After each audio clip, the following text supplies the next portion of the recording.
Okay, welcome to the stream. I hope everyone's having a good evening.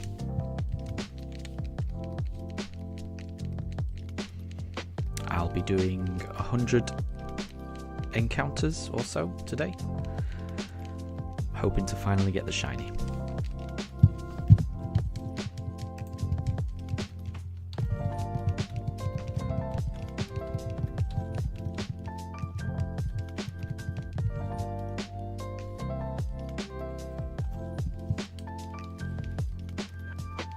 And hi there, Tyrantrum, and hi there, Jilly. I hope you're both doing really well. And Jilly, how is the shiny Dialga hunt going?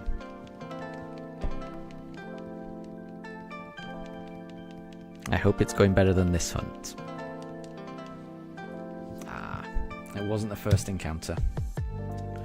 And the Pugs are back, of course. The Pugs are always back. We've got Daruk in the chair. Who? Oh. Sorry, I can hear a dog barking outside, and Daruk heard the exact same thing. So both dogs are in bark mode. Apologies for that. Jilly, no luck just yet for the Dialga, and you're currently up to 2,124. We'll keep going. You're past half odds, so you get in there. I'm really hoping you get it soon, because it is a lovely shiny, the Dialga. Oh, no way, you're getting the new Donkey Kong today. Awesome. It does look really good. I don't have it. It's a game that I will pick up eventually. I'll probably end up buying it second hand when I have more free time, because it looks amazing. Yeah, I've been watching a few videos online of other players, of other YouTubers playing it, and it does look a lot of fun. There's a guy called, I'm sure you've heard of him because he's a really famous YouTuber, called Video Game Donkey, or just Donkey. He does funny commentary over gameplay videos, and he's put out a couple of videos recently about the new Donkey Kong game, and it's clear he's having a blast. I tend to think he's got pretty good taste in games, so if it's a game that Donkey likes, I generally have a good opinion of it. It does look really good. It does look really good.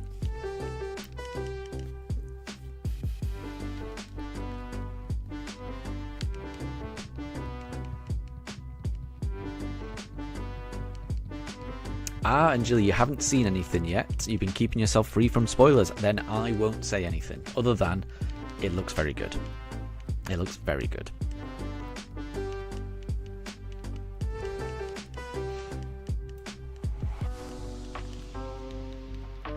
Yeah, well done for being able to avoid all of the spoilers and things like that, because at least in my Reddit recommendations and my YouTube recommendations, I've ended up seeing quite a lot of it. So well done on managing to avoid it, because I couldn't avoid it. I think I've had quite a few things spoiled, but I'm sure when I do eventually play it, I'll have forgotten all of that anyway. Oh, interesting. So so the main appeal for you in playing it is the music. Interesting. So it's been a while since I've played a Donkey Kong game.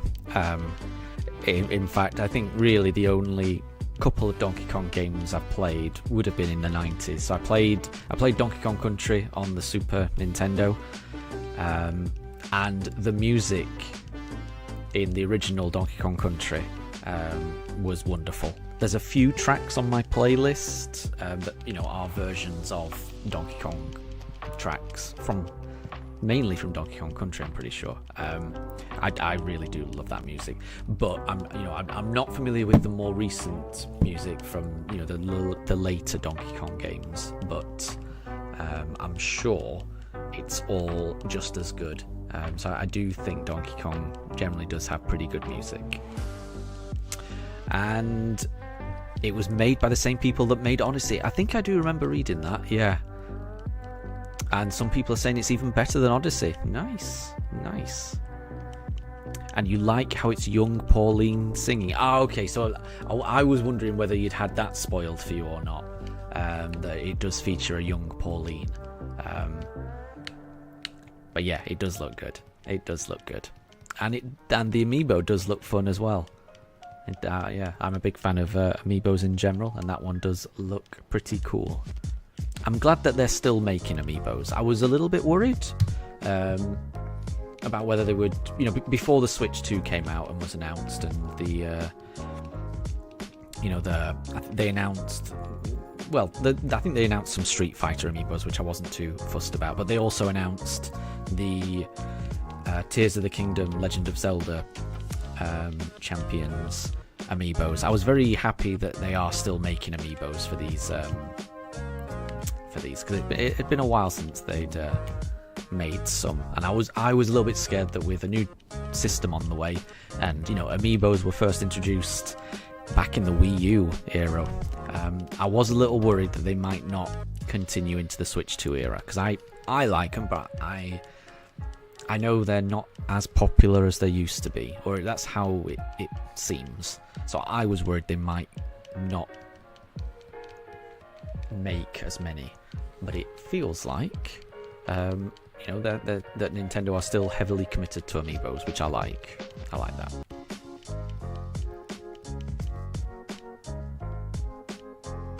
And Jilly, you can get the amiibo, and you're gonna order it. Nice one. I'm sure that will make it more fun once you get them both. It's nice to play a game with the corresponding amiibo.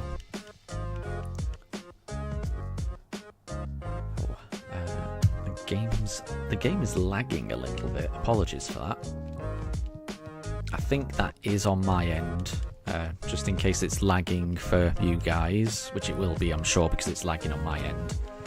So apologies, that's definitely my problem rather than your issue. I'm hoping it resolves itself. It must be like an internet issue for my house. I'm hoping it resolves itself, but I'm noticing a few drop frames, so apologies for that.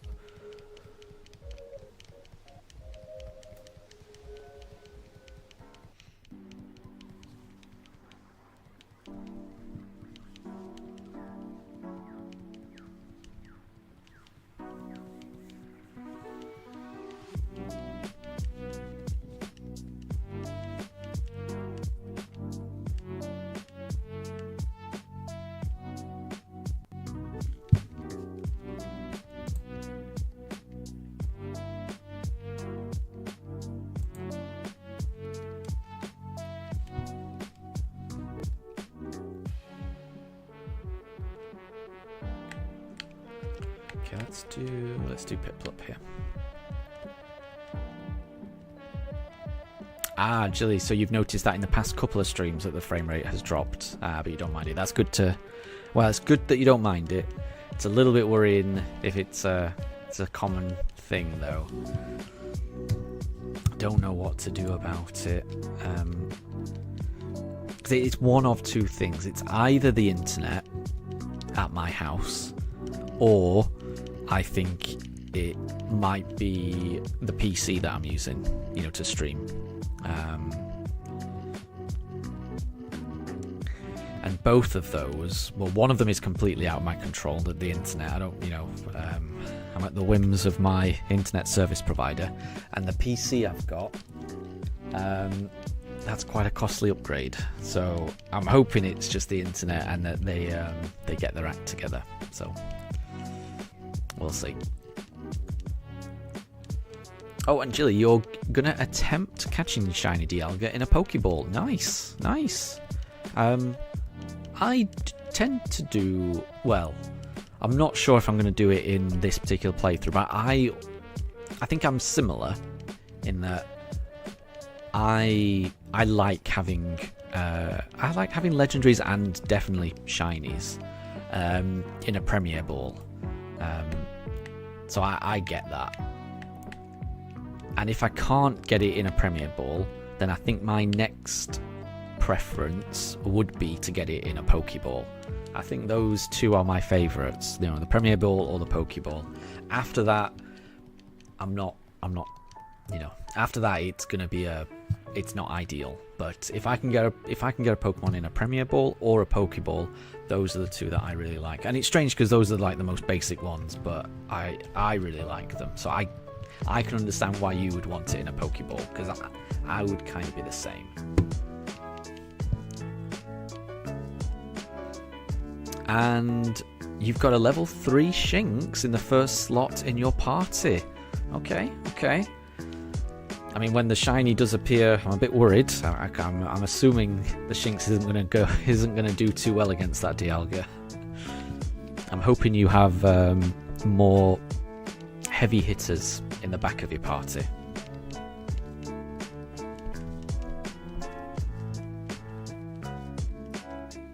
And Jilly, you want to shiny hunt the Lake Trio, or at least Mesprit, because it's chubby. There you go, I did not realise that. Mesprit's the one that roams. Is that right? And then the other two are just in the cave. Only one of them roams, and I think it's Mesprit. And I am glad that the Shinx is not all on his own. Good. Okay, let's go. I can't remember what I did last time. I think I did Turtwig last time. Let's do Chimchar this time.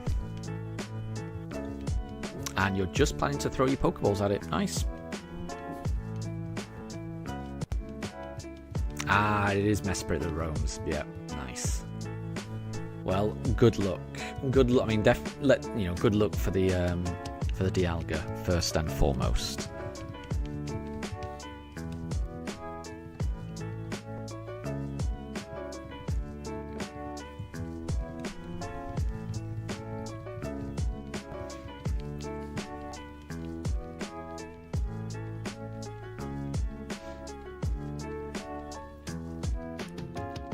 But you think it's an easy DA to get the Lake Trio. DA. What does DA stand for?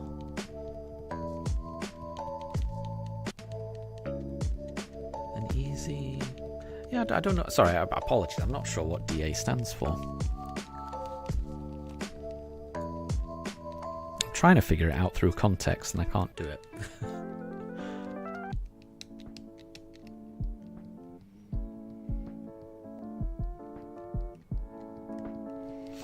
I did Chimchar last time, so I'm going to do Piplup this time. Oh, Dynamax Adventure. Okay. Yeah, I was thinking... Yeah, I have seen that abbreviated. I wasn't sure. So, right. So, it is easy. It's probably easier to get them in Dynamax Adventures then. Interesting. But there is something to be said for getting it in, in these games. I do like shiny hunting in Dynamax Adventures, though. I want to return to that. But I think that's a way away yet. But I think of all the methods of shiny hunting, the one that I enjoy the most, I think it is Dynamax Adventures. So I'm really looking forward to when I can play that on stream. Hopefully other people might want to join in. And do those raids, because it's when you've got the shiny charm, it's 1 in 100 odds for a shiny on every single encounter, and those are good odds. Even if it's not the legendary that you get, you still got a good chance of getting a really cool shiny on the run. And even if you don't, it's just a fun mode. No run is exactly the same. You never know which enemies are going to appear. You never know who's going to join your team. It's a fun game mode. It's definitely a fun game mode.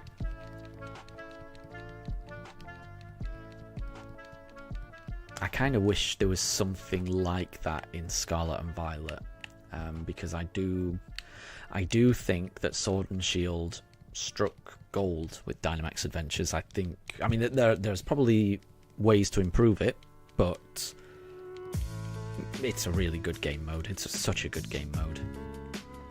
I'll be very sad when that game mode goes away. Like, I guess you'll always be able to just do it locally, either just on your own or with people within the same room. But yeah, I'll be very sad when they eventually do close down the online element of Dynamax Adventures, because I think it's a wonderful game mode. Oh, nice! Jill, you remember your first ever shiny was one of the Ultra Beasts, Blacephalon. And its shiny reminded you of Pop Rock, so that's the way you named it. Very cool. I've never got a shiny legendary from Dynamax Adventures. I've got 1 or 2 shinies from it, but never the legendary. And you wouldn't mind joining if you're not busy? That would be amazing. Yeah. So I think the plan at the moment, it's definitely a while away, just to manage your expectations. The plan obviously is to do this shiny only run. I suspect I'm probably going to have to pause it and then play for when Legend ZA comes out, because I want to play through that. Once I've finished the playthrough of Legend ZA, I will then return to this, my shiny only run in Shining Pearl to finish that off. And then once that's done, I want to do a shiny only run in Let's Go Pikachu. I kind of want to do one that mirrors Ash's journey in the original first season of the anime. So only catching shiny versions of Pokemon that Ash caught in that first season of the anime, and only leveling them up to the level that he leveled them up. Well, no, when I say level up, I mean evolve up to the stage that Ash did in the anime. So I would evolve Caterpie into Butterfree, for example, but I wouldn't evolve Bulbasaur. I would leave Bulbasaur as Bulbasaur. I'm really looking forward to doing that run. And then once I've finished that run, then I think I'd like to do some Dynamax Adventures. But I'm a bit worried that it's probably going to be next year by the time I've finished all of that. So it's a way to go, unfortunately. But I definitely... It's like the 4th thing on my list, or the 3rd, I can't count. 3rd or 4th thing on my list, Dynamax Adventures.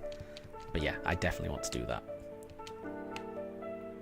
And it would be fun to do that with you if you were around. So yeah, I'm looking forward to that.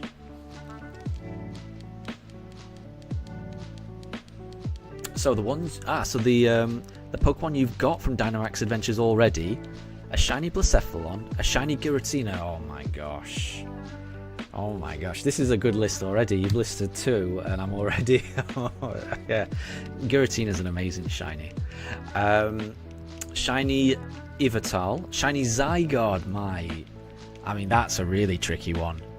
Zygarde, I've never even beaten Zygarde. I've encountered it a few times and I remember getting annihilated both times. So to have a shiny Zygarde, wow. And you also got shiny Xurkitree as well. Very good. That's a really cool list, and there's some really tricky ones there. So yeah, well done, well done. And Raiden, good to see you. I hope you're doing well. I hope you're doing well.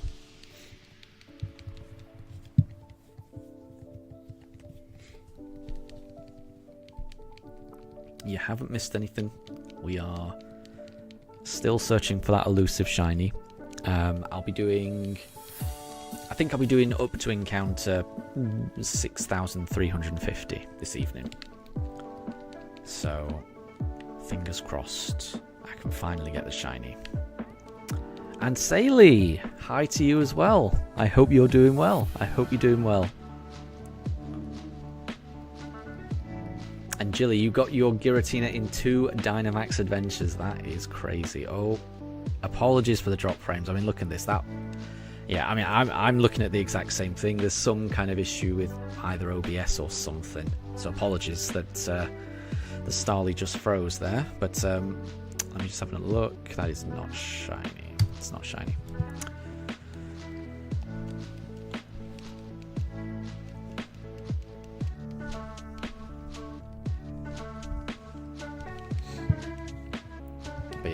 gonna do another 75-ish encounters, so we still have a chance.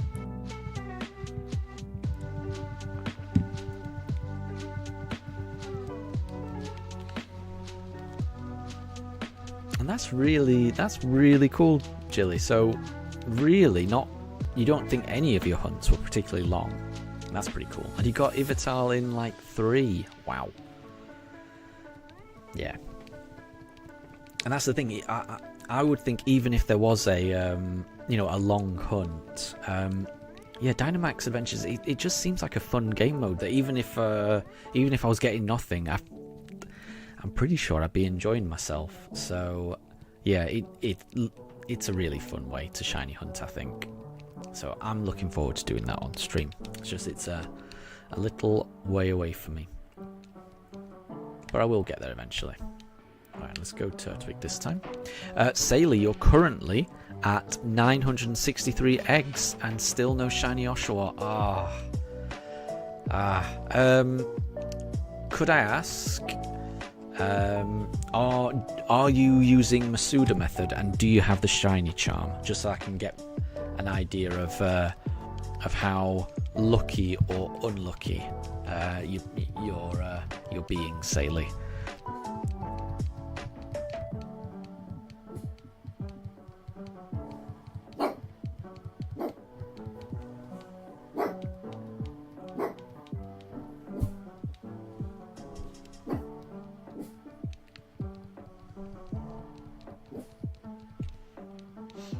So, Jilly, you managed to get a Ivital in 3, Blacephalon in 5, and Circuitry was probably less than 5. Wow. But you want a shiny Xerneas. Nice. I managed to get a shiny Xerneas, but that was in Pokemon Go. And yeah, I would like to, catch some Pokemon in Dynamax Adventures, some shiny ones anyway.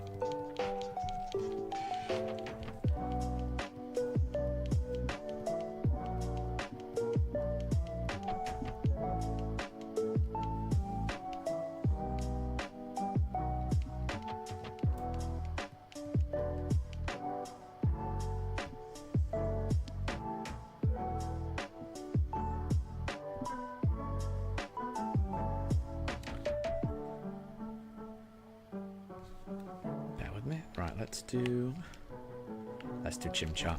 And Sailor, yes, Masuda method and shiny charm. Nice. So, I mean, you've been unlucky there, definitely. Yeah.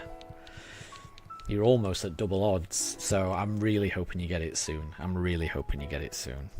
Definitely.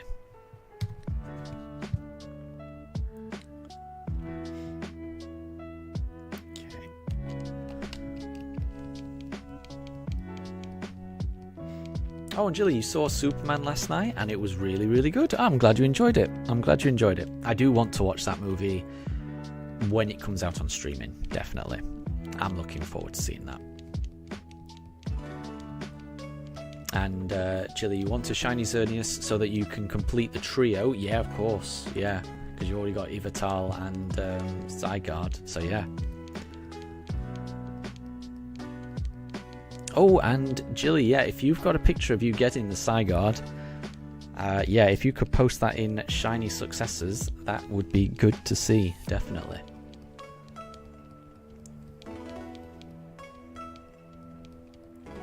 Yeah, fingers crossed, Sailor. I hope you get it. I really hope you get it. Because Shiny Oshawott is pretty cool. I hope we can all get it. Sounds like we're all shiny hunting at the moment. Oh, but you're taking a break to play some Smash Brothers. Well, I mean, that sounds fun. Can't blame you for doing that.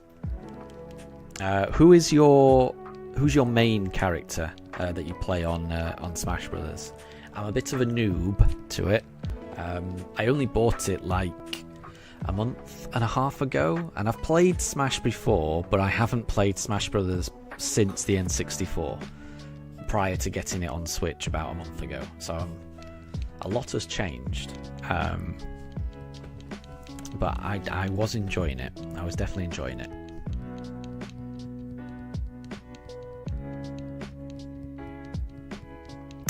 So, Jilly, you're so used to your Switch 2 that holding the Switch 1 makes it feel very, very small. Yeah, I know what you mean. I'm a little similar.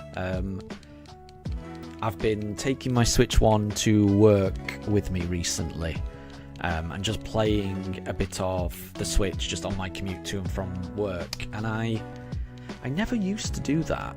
I don't know why I didn't used to do it. I guess the Switch 1 just felt a bit cumbersome. But having held the Switch 2, now the Switch 1 feels really portable because it's really small. So I've been taking it to work more often, and I'm thinking it's because subconsciously I'm thinking it's a really small system, which hadn't really occurred to me before getting the Switch 2. So yeah, I can kind of get that. And Jilly, you will be taking a break from shiny hunting Dialga once you do get Donkey Kong Bonanza, and I don't blame you. Nice. Oh, and Saley, your characters that you use in Smash are Piranha Plant, Byleth, nice, Puff, and Incineroar. Very cool. Very cool. I haven't unlocked Byleth yet, but I did enjoy playing as Byleth in Fire Emblem Three Houses.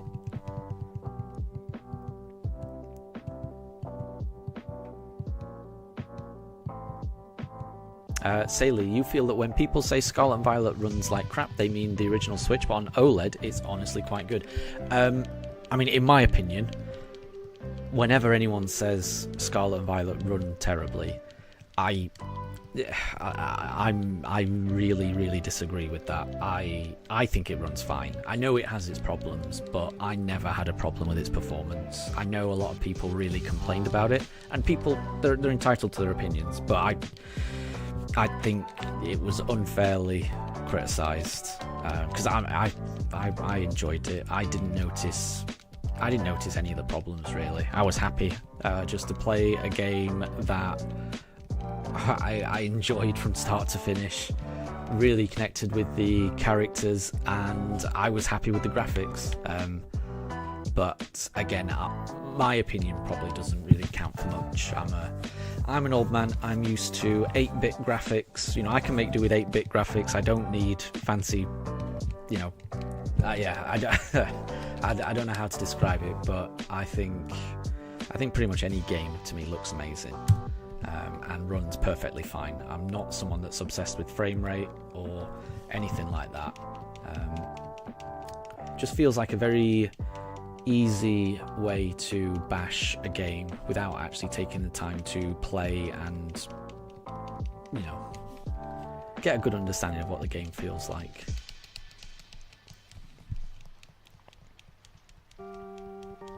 And Saley, yes, Byleth is fun with her Sword of the Creator. Yeah, I can imagine she'd be pretty fun to play as. But yeah, I've not unlocked too many characters on Smash. I've been playing a little bit.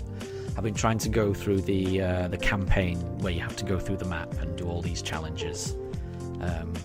But I must say I've not played it for a couple of weeks because I've been, for the past week or so, I've been playing Pokemon Mystery Dungeon.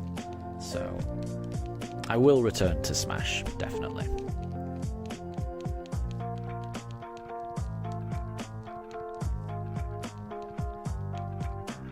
And Jilly, you picnic, reset, shiny hunted all 3 Swords of Justice.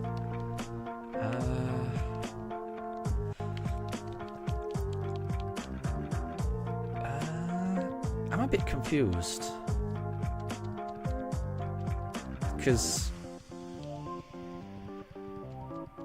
I'm a bit confused. Wait, because picnic resetting is Scarlet and Violet, but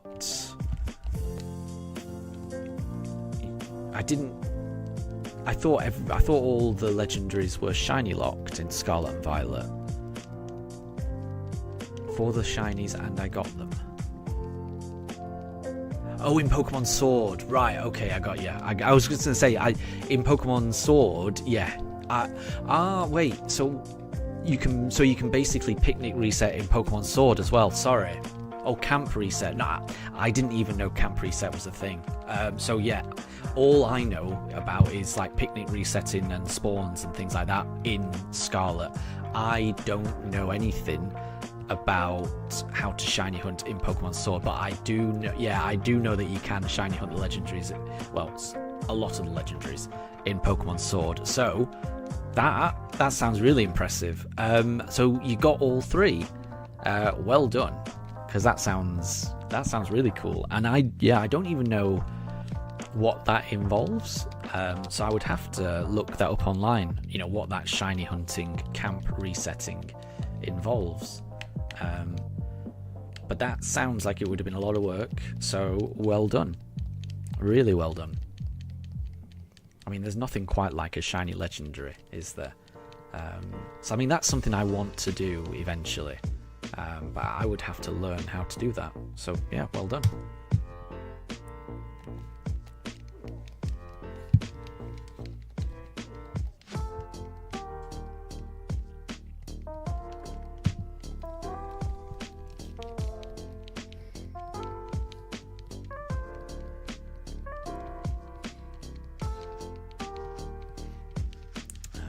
Daruk is currently listening out for neighborhood sounds. He did hear one of the neighbors' kids playing just then, but I think he's allowing it and he's not going to bark.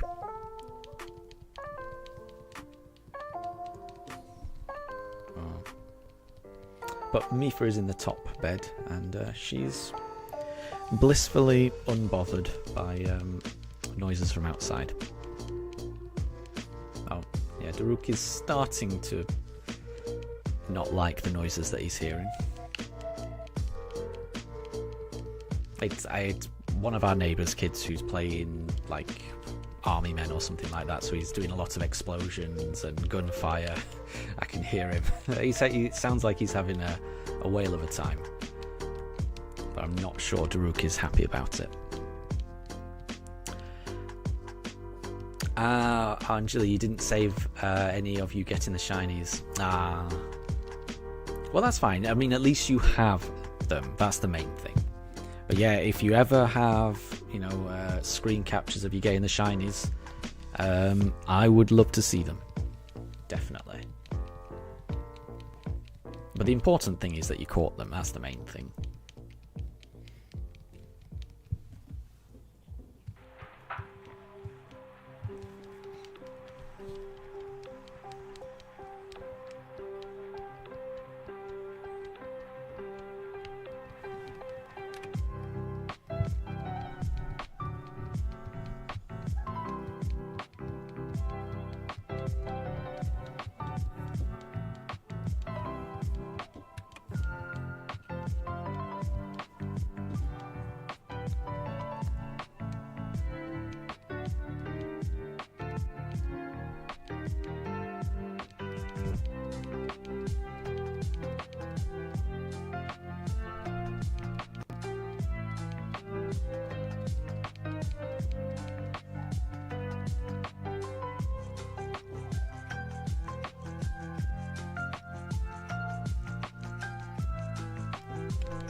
That's not shiny, so we'll go again. Oh, just saw something get posted. Yeah, I am just checking it. Bear with me. Ooh, look at that. That is a very nice toothpaste snake. Love it.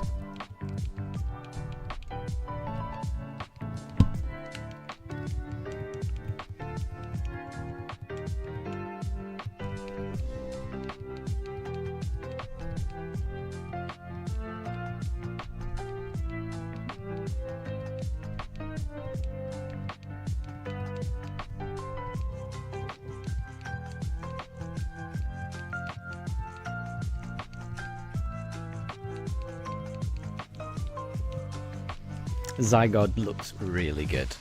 It's a really good shiny. And congrats again. Because I would like to shiny hunt Zygarde, but I am a little bit worried. I think you need to have a very good team to take on Zygarde.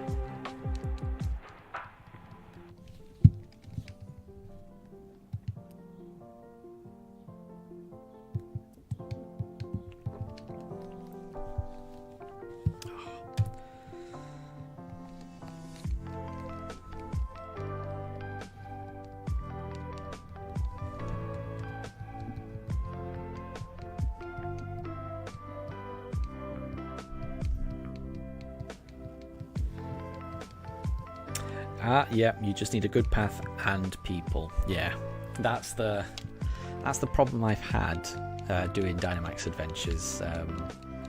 Some of the choices that the computer character makes, both in terms of the Pokemon they choose, because the NPCs must know at least one of the types, that at least one of the typing of the legendary Pokemon that they are there to defeat at the end. And it always confuses me why they will, swap in and out. The Pokemon that they choose to add to their team, it has no, it's never any consideration for what might be good against that final Pokemon, and I don't understand that. And then the move choices they make are baffling, utterly baffling.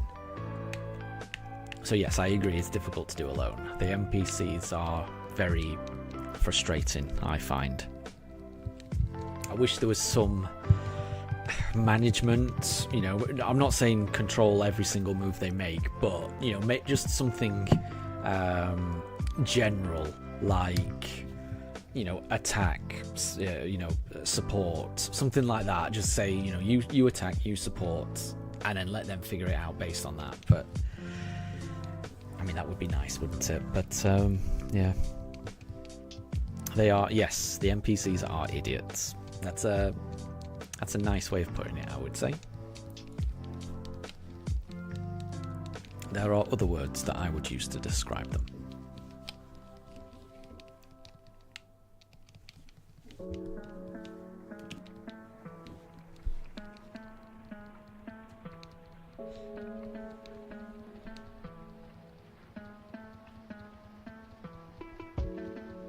Oh, and do what Blue Vakor does.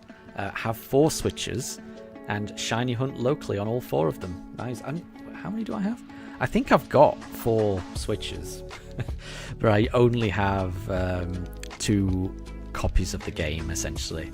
Because I've got Sword and I've got Shield. I don't think I could justify buying 2 more copies in order to do that.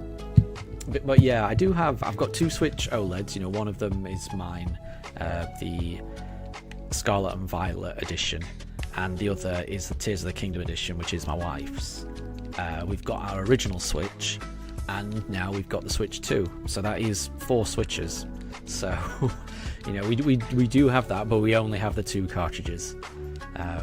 So thankfully, when I do Dynamax Adventures, I generally play it with my wife. So there's only 2 NPCs to deal with, but 2 is still too many. I'm not a fan of them.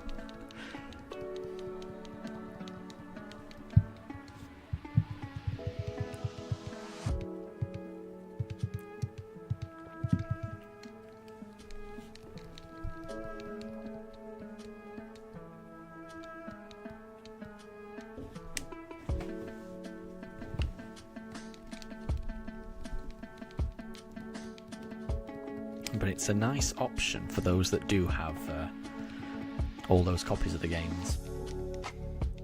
Need real people. Yep, exactly. Exactly.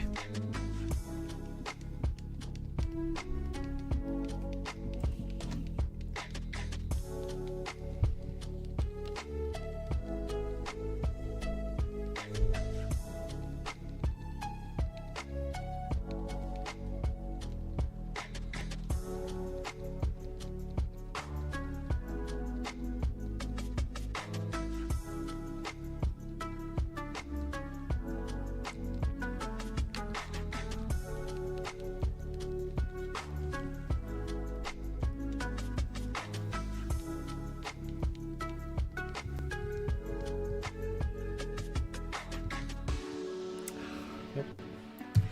Move on to the next one. One of these days we'll get it. One of these days we'll get it. I just don't know the day.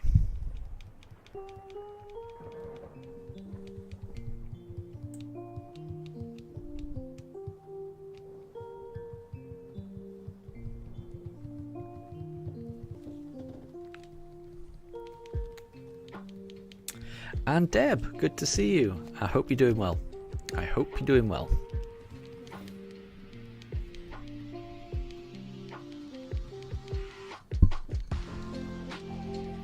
You haven't missed anything. We are still hunting for that shiny. Your guess is that we get it before 7,000. I'd be okay with that. I would be okay with that. I'm starting to get worried about how high this number is going to get. But it'll get whenever. And Deb, yeah, apologies. I don't think I put anything in the Discord for this one. I was... it took me longer than I was expecting to figure out how to turn off the XP system in the chat. Did I remove the leaderboard? So I think I did. I think I did. Like I say, it took me a while to figure it out. I haven't seen any crowns in chat.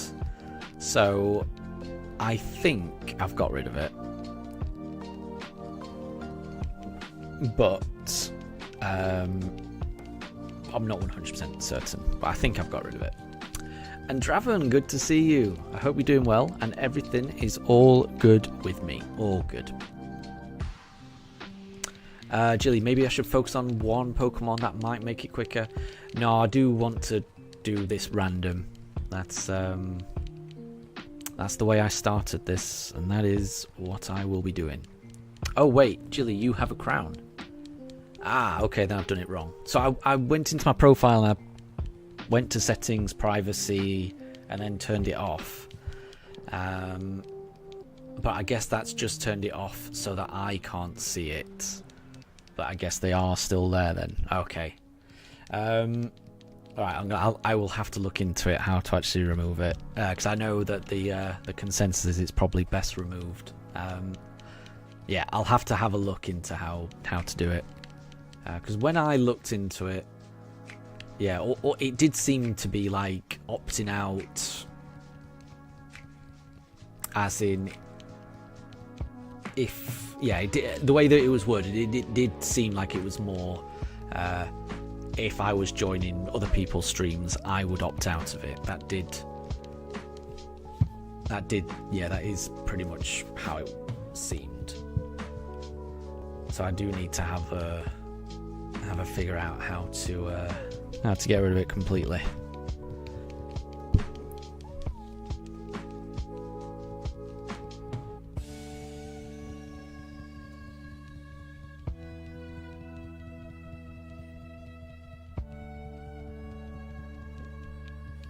And yeah, Draven, I can see you've changed it. The previous profile picture, was it of the Hylian crest? Because it's a very small picture, I can't tell. Obviously, I can tell now that the profile picture is of a Pokeball. I can tell that. But previously, was it the Hylian crest?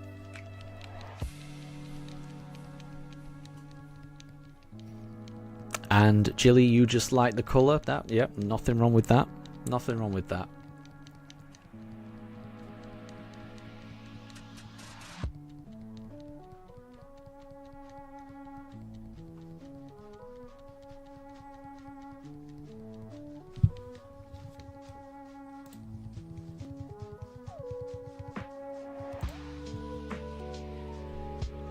Yeah, it was the crest. I thought it was.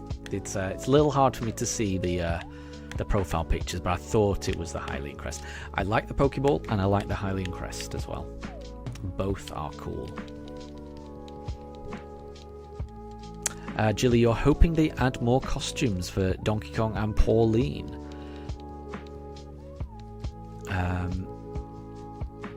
Oh, in Mario Kart World after Donkey Kong Bonanza is out for a while. Interesting. Yeah, I hadn't considered that.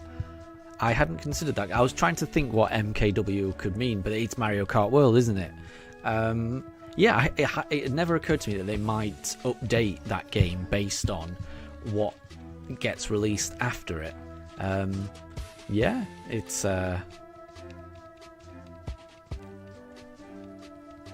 interesting idea. I like the idea of more costumes. It did disappoint me that not all of the characters got costumes, and it felt like Mario. I don't know. It felt very unbalanced. Like some characters. I mean, understandably, I get why Mario would have some, but you know, for Mario to have like 20 costumes and for you know, example, the cow to have 0, that felt, you know, at least there should be some balance. I'm not saying it should be perfectly balanced, but there should be some element of balancing.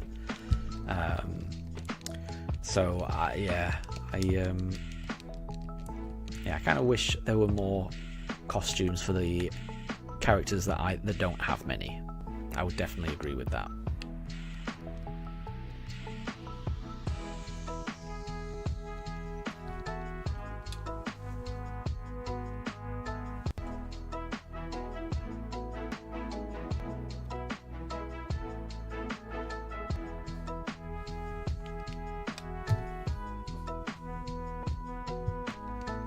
And DK Bonanza is a Wreck-It Ralph ripoff, says Draven.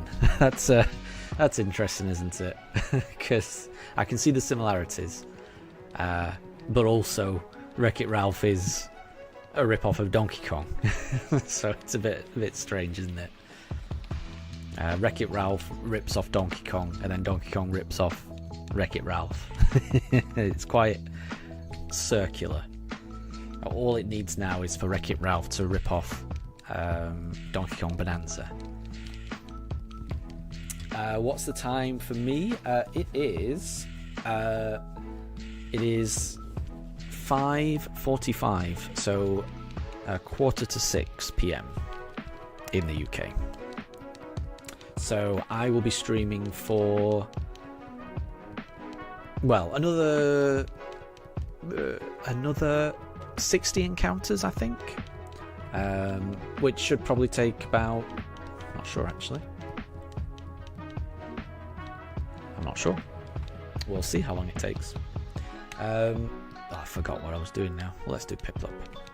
Actually, DK came first. Well, exactly, DK was the original arcade game for Nintendo, wasn't it?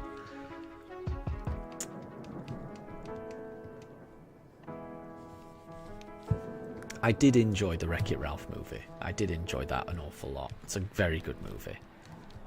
Very good movie.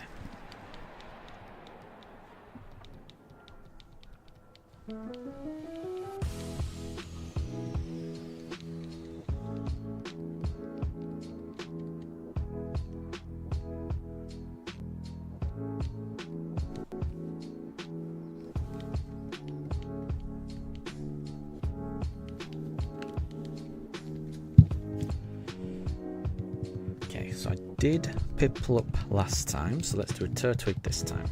When in doubt, choose Piplup. That is the motto. That is the motto of this channel. I agree, Deb.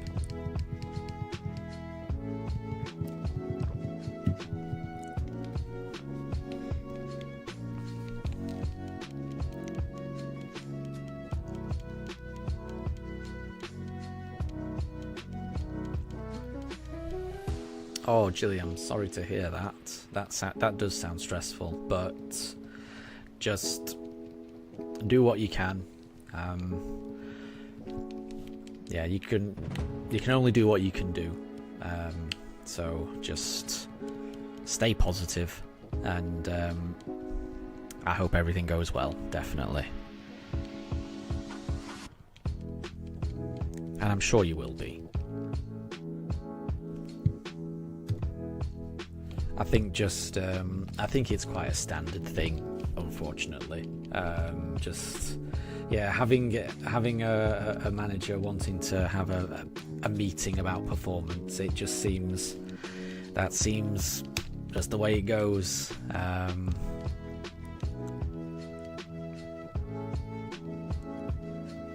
a lot of, I know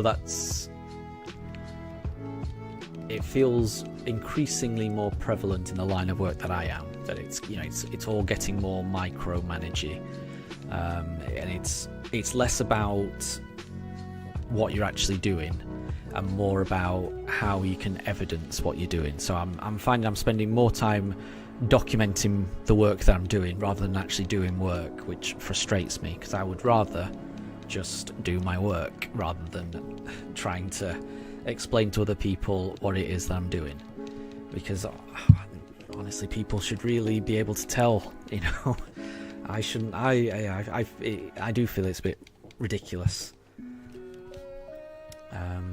So yeah, I'm sure it'll go well. Chili. And as long as you're not going to get fired, you'll be happy. Exactly.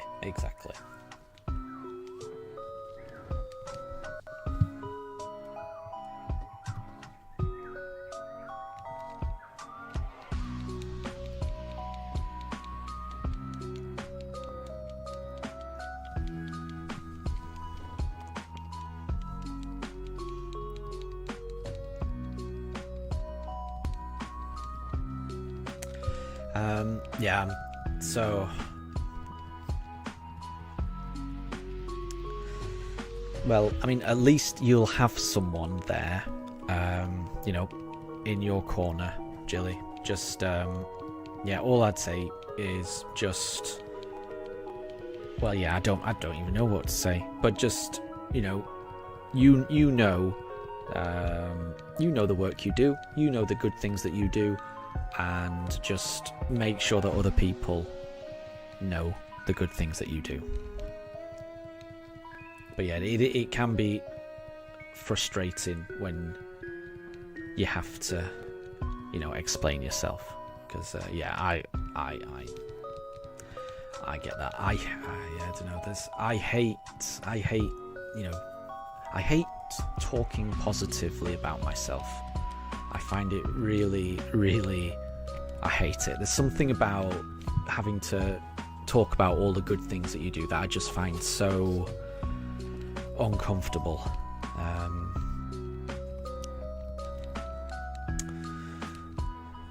But yeah, it's annoying. But you've just got to get through it. You just got to get through it.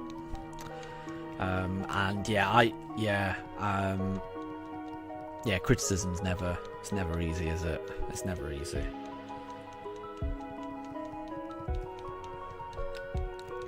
And Draven, you're in the same boat. You work for Goodwill and you totally understand. Yeah, exactly.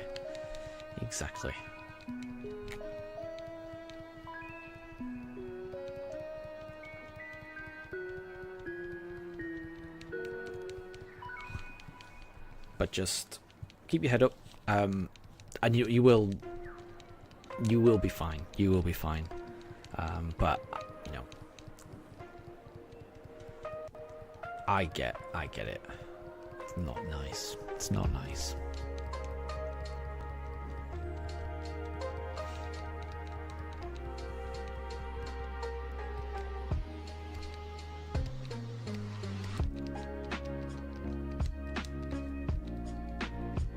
Okay, right. I have lost track again. I've lost track. So, let's go Piplup. Jilly, you're about to do a Palkia check. Will you get shiny Palkia? I hope you do. Oh, wait, Palkia check? I thought you were doing Dialga. Are you shiny hunting both Dialga and Palkia? I forgot. But yeah, I certainly hope you get Palkia. You figured you wouldn't. Well, it could always be the next encounter.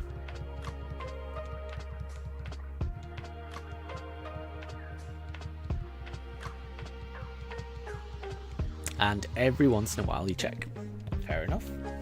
That's a nice way of doing it, Then you're not, constantly absorbed by it. So nice, yeah. Very efficient to be doing both at once.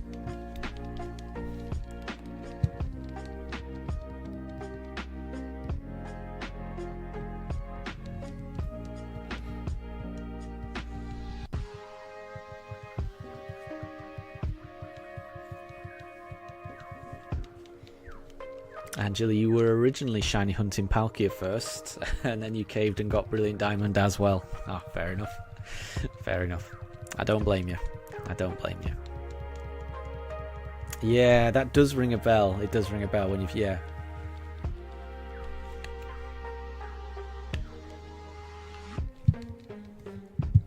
I like having both copies of the games. I've always liked that. I can't always afford it straight away, so sometimes I have to wait until the other version is, pick it up second hand or something like that. But I like having both versions.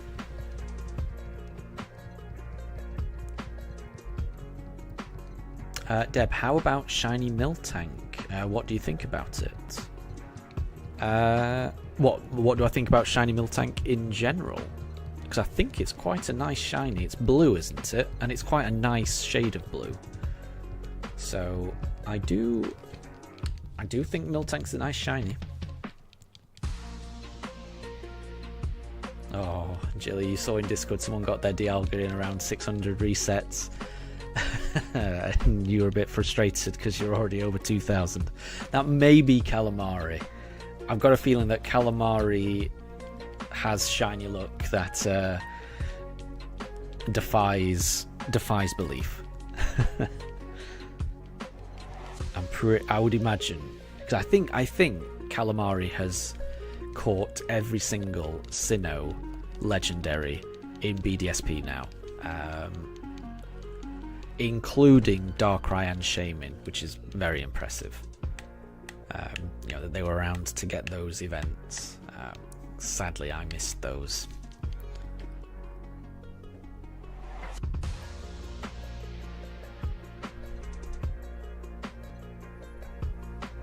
And I've just scrolled up, and it was Calamari that got the Dialga after 601 resets. Yeah, but at least you can see how cool that shiny looks. So I'm hoping that it's inspiration to keep you going about how amazing it will look when you do get Dialga.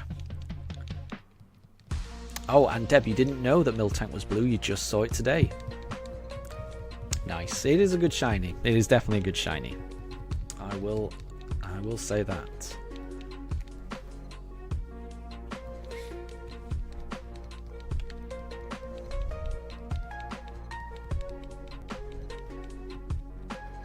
And yeah, Calamari's done really well there. Really, really well. It's definitely something I would like to do eventually. Obviously, I'll never be able to get the Darkrai and the Shaman, but the others, I think that is something I'd like to work to one day. Catching the roaming Mesprit, getting the Lake Trio, catching the roaming Cresselia, getting the Giratina. All of these. Deb, how about Shiny Zapdos? Yeah, I think the Shiny Zapdos is pretty awful. There's not much difference, is there? I think the same is true with Shiny Articuno as well. Zapdos and Articuno don't look particularly great. But Shiny Moltres, I do think is nice. That's quite a nice pink colour. And that's pretty nice.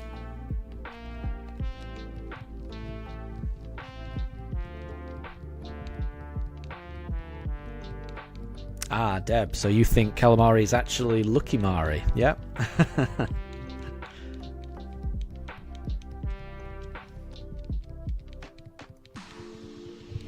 Very dedicated. I think you only get that kind of look with a lot of patience and dedication, I think.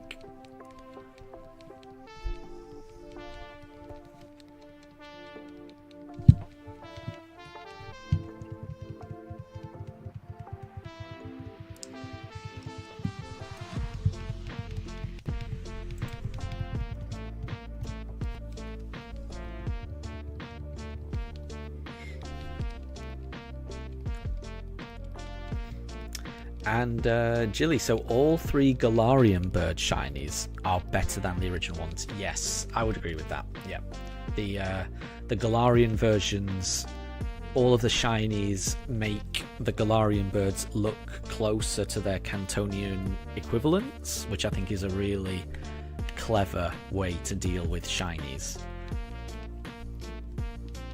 So I would completely agree. Completely agree.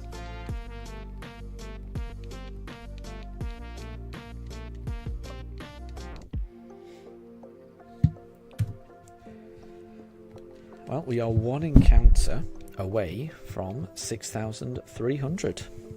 Oh, and Daruka's going up into the bed. He's going up there for a snooze. He looks very comfortable. Mifa isn't interested in joining, and Shinx is still there.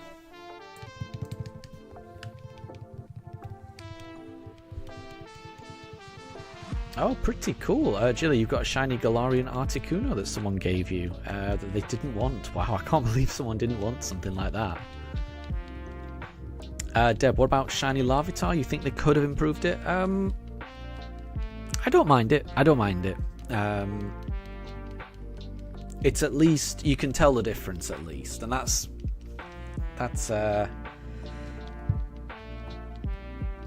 I mean, it's a pretty low bar, but it's at least a bar that Larvitar clears. So yeah, I don't mind Larvitar. I don't mind Tyranitar, the shiny versions. They look a little bit brighter, a little bit more purple on the belly. I like them. I like them. I think Pupitar looks very different, which is pretty cool.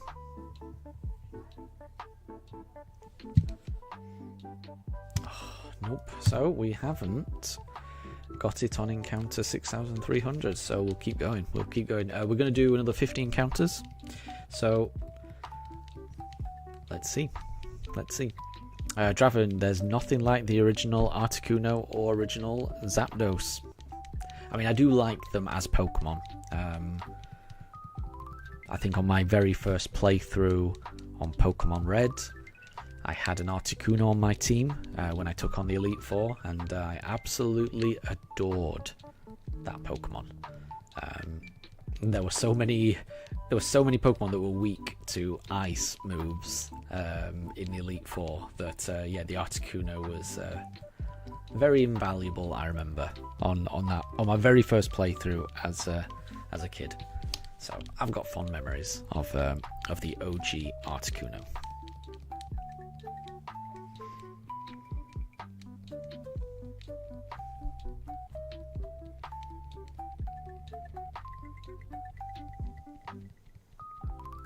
Okay, right, we did Turtwig. We're gonna do Chimchar for encounter 6,301. Can this be shiny? Please. Nope. Fair enough, we'll go on to the next one.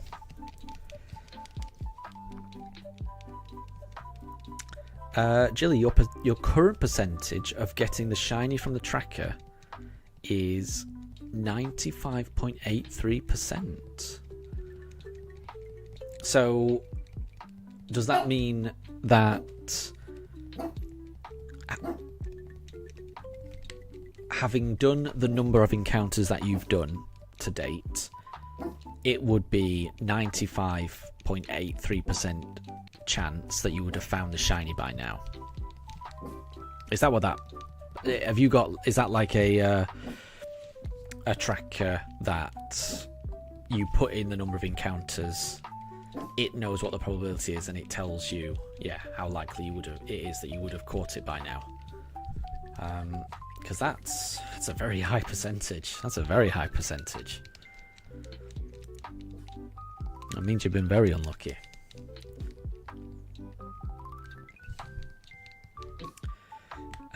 Right, I did Chimchar. We're doing Piplup. So you're going to bring your Switch with you to Shiny Hunt Dialga while you're waiting for your meeting. Then you can just go shopping afterwards. Nice, yeah. I don't blame you.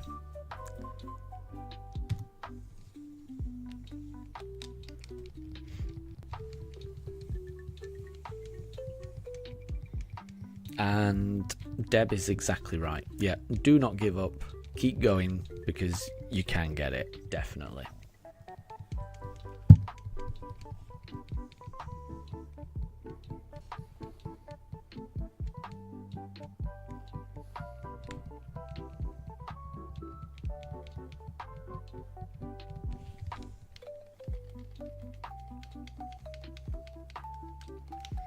Okay, let me just have a look.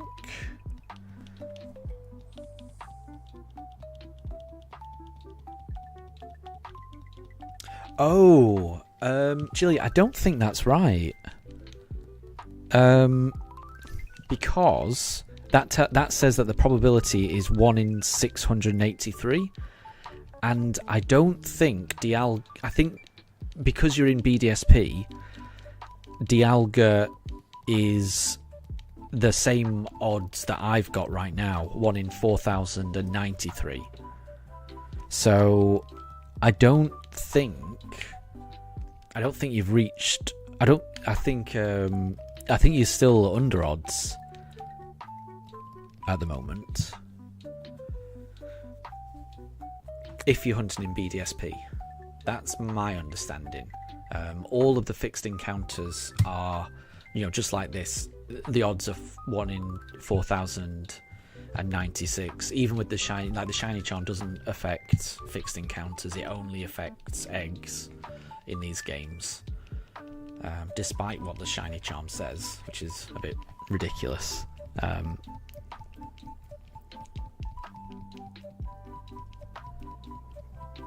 Yeah. So I don't know what the shiny. I don't know what the tracker.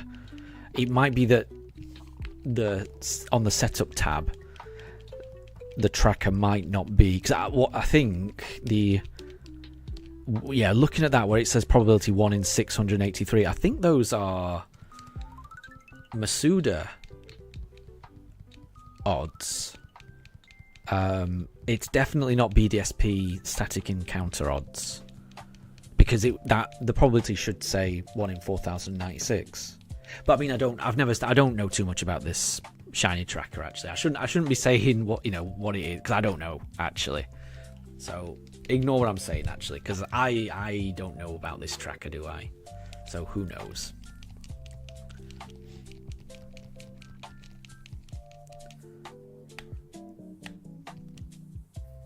Because I do have a habit of assuming that I know something when actually, maybe I don't know. Maybe I don't know.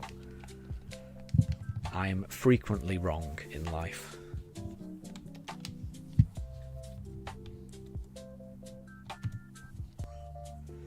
That is not a Piplup, sadly, so we'll keep going.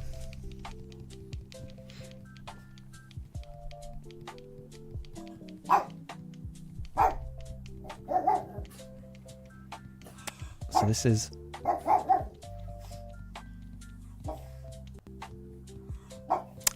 so that looks right.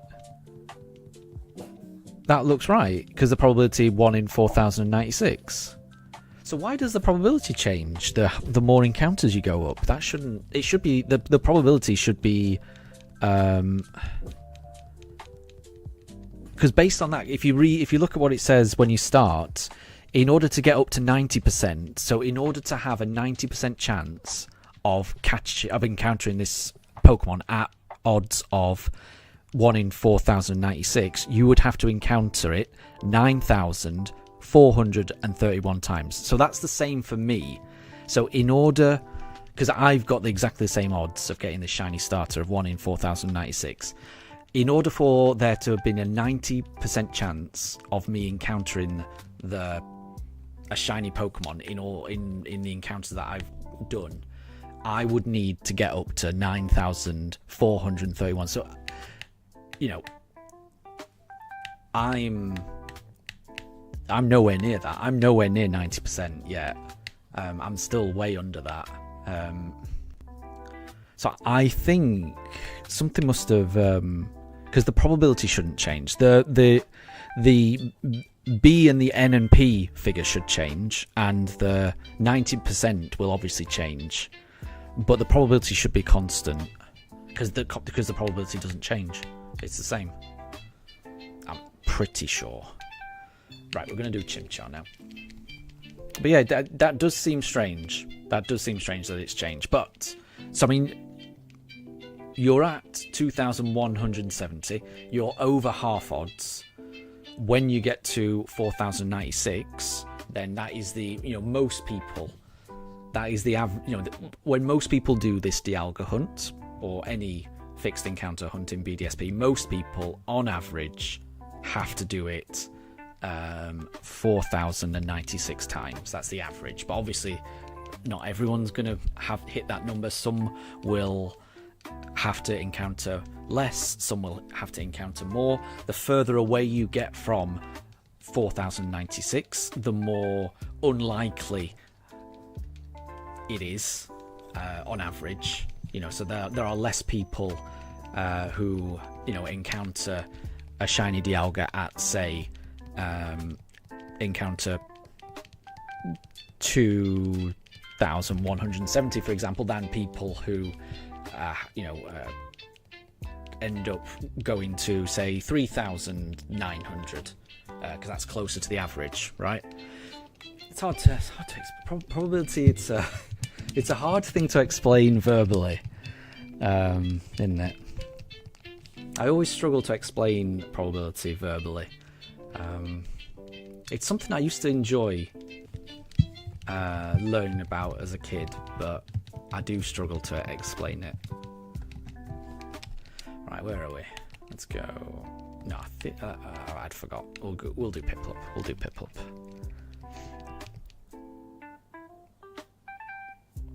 So, Jilly, you heard someone got a shiny Giratina from soft resets in 11,000 resets. Exactly, yeah. And that will happen. That will happen. It's quite unlikely. That's, quite unlikely that you have to go to that amount. I would imagine their until percentage, that would have been like 99.5 or something like that. But yeah, there will always be those extremes. Just in the same way, there'll be some people that get it first try.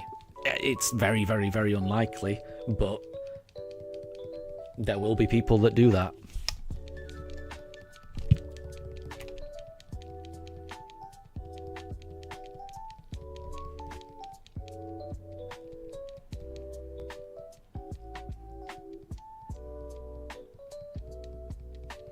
And Deb, yeah, I mean that's another thing, yeah. The all of that probability is assuming perfect probabilities, and in any video game it's not a perfect probability because it's all done through a random number generator, which is a combination of your player ID number and also the hash number of that particular load.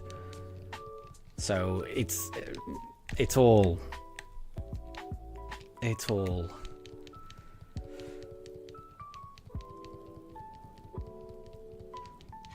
complicated, isn't it? There are people that can manipulate these, but that doesn't seem very fun to me.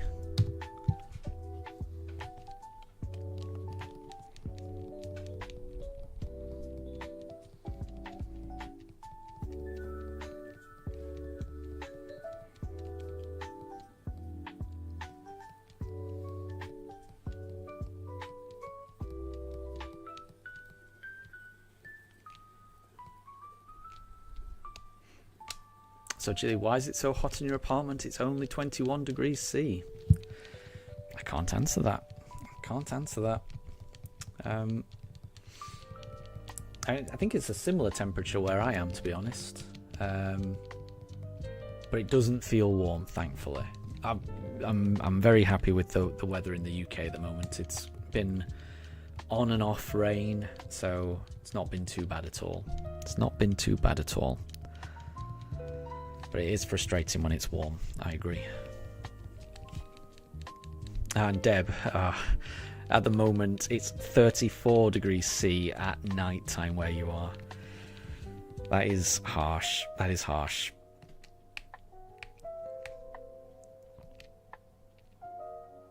No, I think I did Piplup last time. Yeah, I hope I hope you got lots of fans and you're able to stay cool in that temperature, because that is very warm. Nope.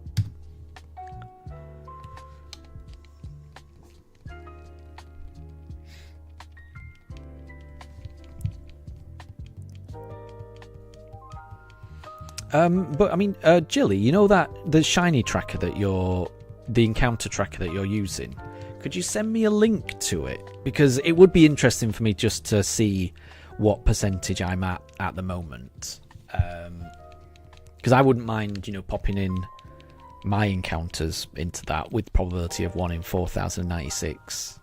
I suspect I'm about 70%, but I really don't know. I'd be interested. I'd be interested to know.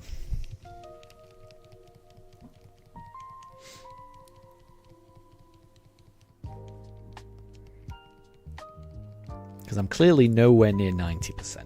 And that has kind of cheered me up a bit. Because at least I know at least it's not that unlikely that I'm going as high as I'm going. Which makes me feel better. Wait, I did twig. We're going to do Chimchar this time.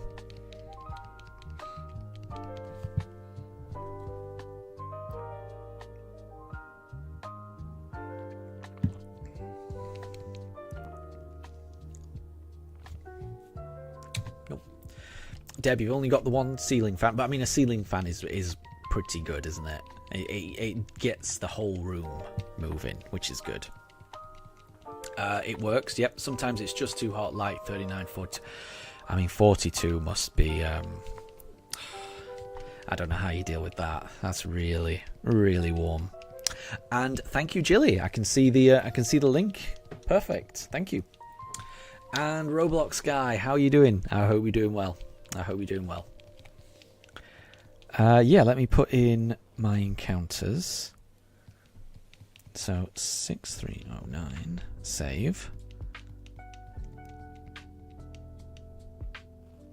And the probability, yeah, my probability's changed. Let me...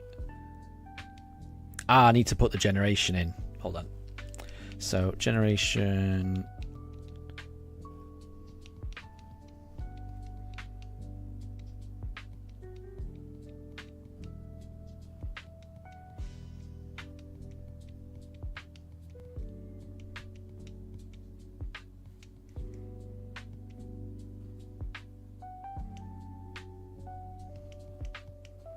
Okay, let me try it again. Right, let's do Piplup. 6309. There we go.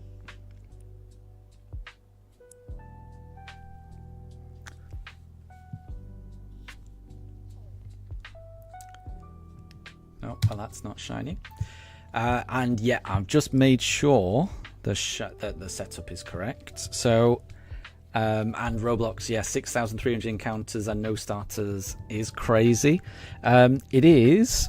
I'm at 78.57%. So there's a, after doing 6,309 encounters, there's a 78.57% chance that I would have found the shiny. So I'm a little unlucky.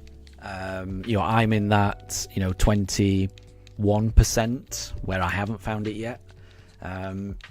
So we'll see. We will see. But it's not that unlikely. So it's a 1 in 5 chance that having done this many encounters, I wouldn't have found it. So I'm unlucky, but that's not crazy unlucky at the moment. We'll see how high this number gets. You set it as Generation 8 because it was around the same time the game. Yeah, I think the problem by setting it Generation 8... I don't know. I'm not sure. But yeah, so when I just left it without the setup, it changed the probability down to 1 in 600. I put Generation 7. I put Generation 7, no shiny charm, and just random. And then it keeps the probability as 1 in 4096, which is That is the probability for these games. So if you put the setup as Generation 7 and no shiny charm and just random /SR, that should keep your probability at 1 in 4096 for the tracker.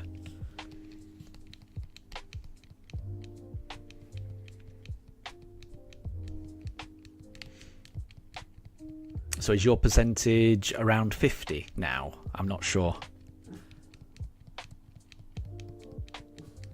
Because it would make, because I think you're over half odds, definitely. Oh, let me have a look. Oh no. I just saw what you've posted. So 41%. You're getting there. You're getting there. Don't worry. Don't worry. You will get there. I promise. We'll both get there. You know, both of us are dealing with odds of 1 in 4096. You just got to keep going. Just don't be put off by it. You know, we will both get our shinies, I promise. If neither of us give up, we'll both get it. Okay? So we just got to keep going.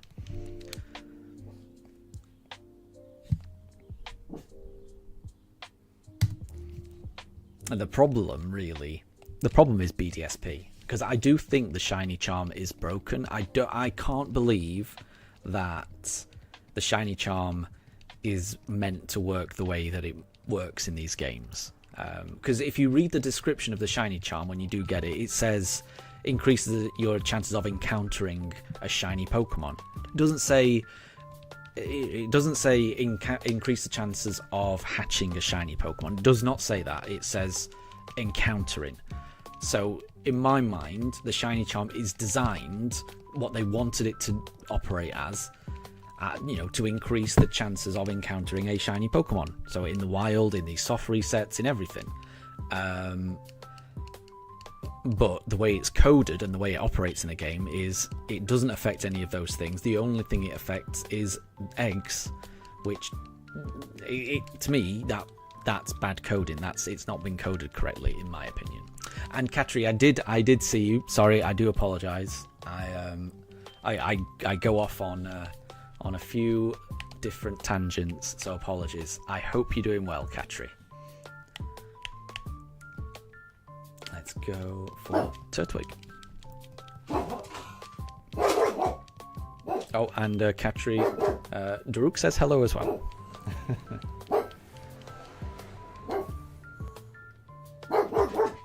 Oh, and then it wasn't Turtwig, so we'll keep going.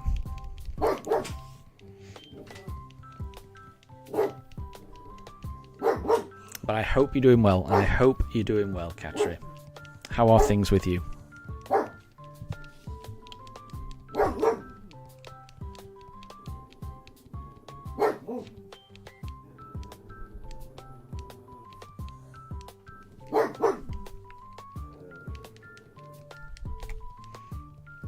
Exactly. I think Daruk heard something outside. I didn't catch it. I'm not sure what he heard, but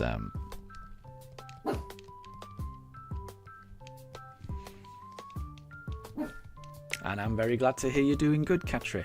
Good.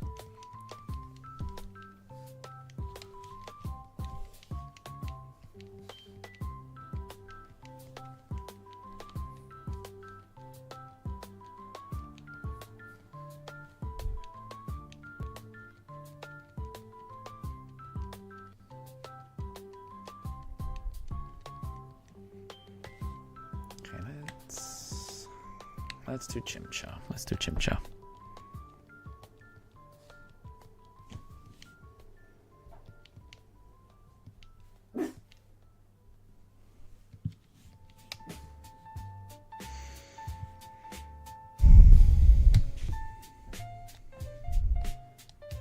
Ah, Katri, yeah, you're waiting until Christmas until you can get your 3DS and Pokemon Sun. I remember you saying about that.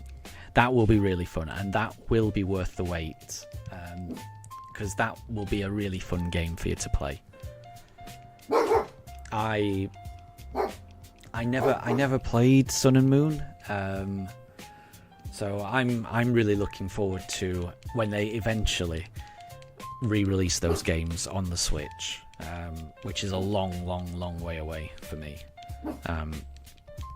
But they look like really fun games. I can't wait. Oh, and Jilly, did I get the smoke alarm fix? You don't hear it anymore. Good ears. I did manage to fix it. It was going off all morning, and it was annoying me while I was trying to work, because I work in the attic when I work from home. So the exact place I am now, this is where I do my day job as well most of the time. But I could hear it, and it was bothering me. So at lunchtime, when I went downstairs for my lunch, I just stuck the kettle on, realised I had a few minutes to spare, so grabbed the ladder.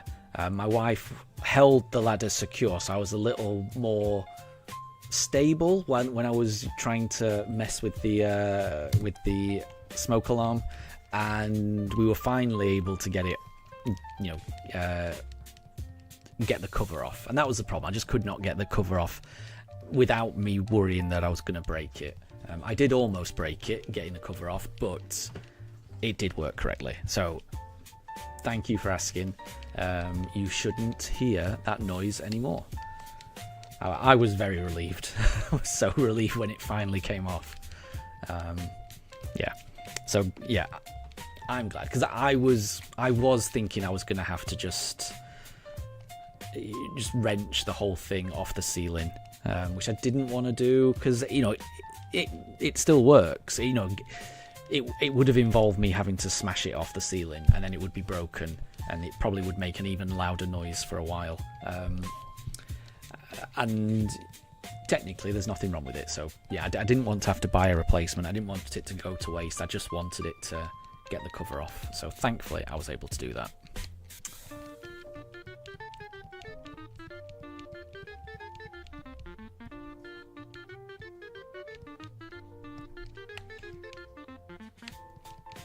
And Jilly, your sense of hearing and smell are crazy good. That is really impressive. I was very impressed that you were able to hear the smoke alarm. Really impressed. No shiny Chimchar though. And Katri, so when you do get your Litten in Pokemon Sun, if it's female, you're going to name it El Tigre. And if it's male, what are you going to call the Litten if it's male? Or are you going to keep resetting to make sure it's a female?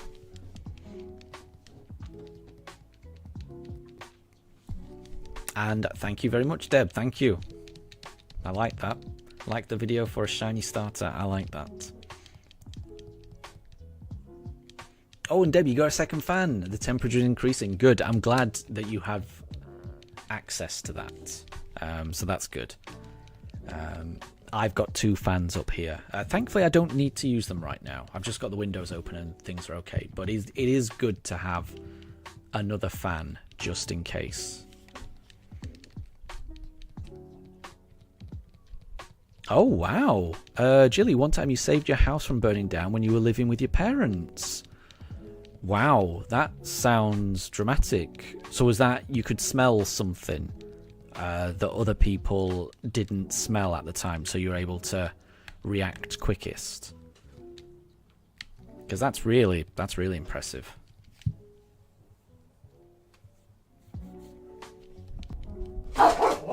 Ah, right. Sorry. Daruk can hear a dog outside.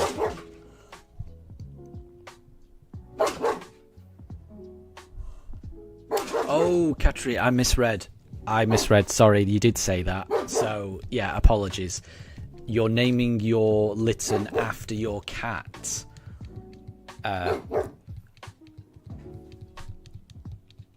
In real life. Wait. If it's female, then you're naming it after your cat in real life. And if it's male, then you're naming it El Tigre. Gotcha. Okay, I see. Yeah, sorry. I misread that. So now I understand. So if it's female, you're naming it after your cat in real life. But if it's male, then you're going to name it El Tigre. Very cool. Very cool. I like that. And Jilly, so basically your brother was down in the family room watching baseball when you tried to tell him there was a burning smell. And your dad was out taking the dogs, and you yelled at him to get into the kitchen, and he opened the oven to a literal pizza box being on fire. My gosh. Oof, that sounds terrifying. And who had put the pizza box in the oven? Dare I ask? Because that does sound dangerous. But that does sound terrifying as well. Having a fire in your own house is terrifying. It really is. And Katri, you're an only child. Very cool.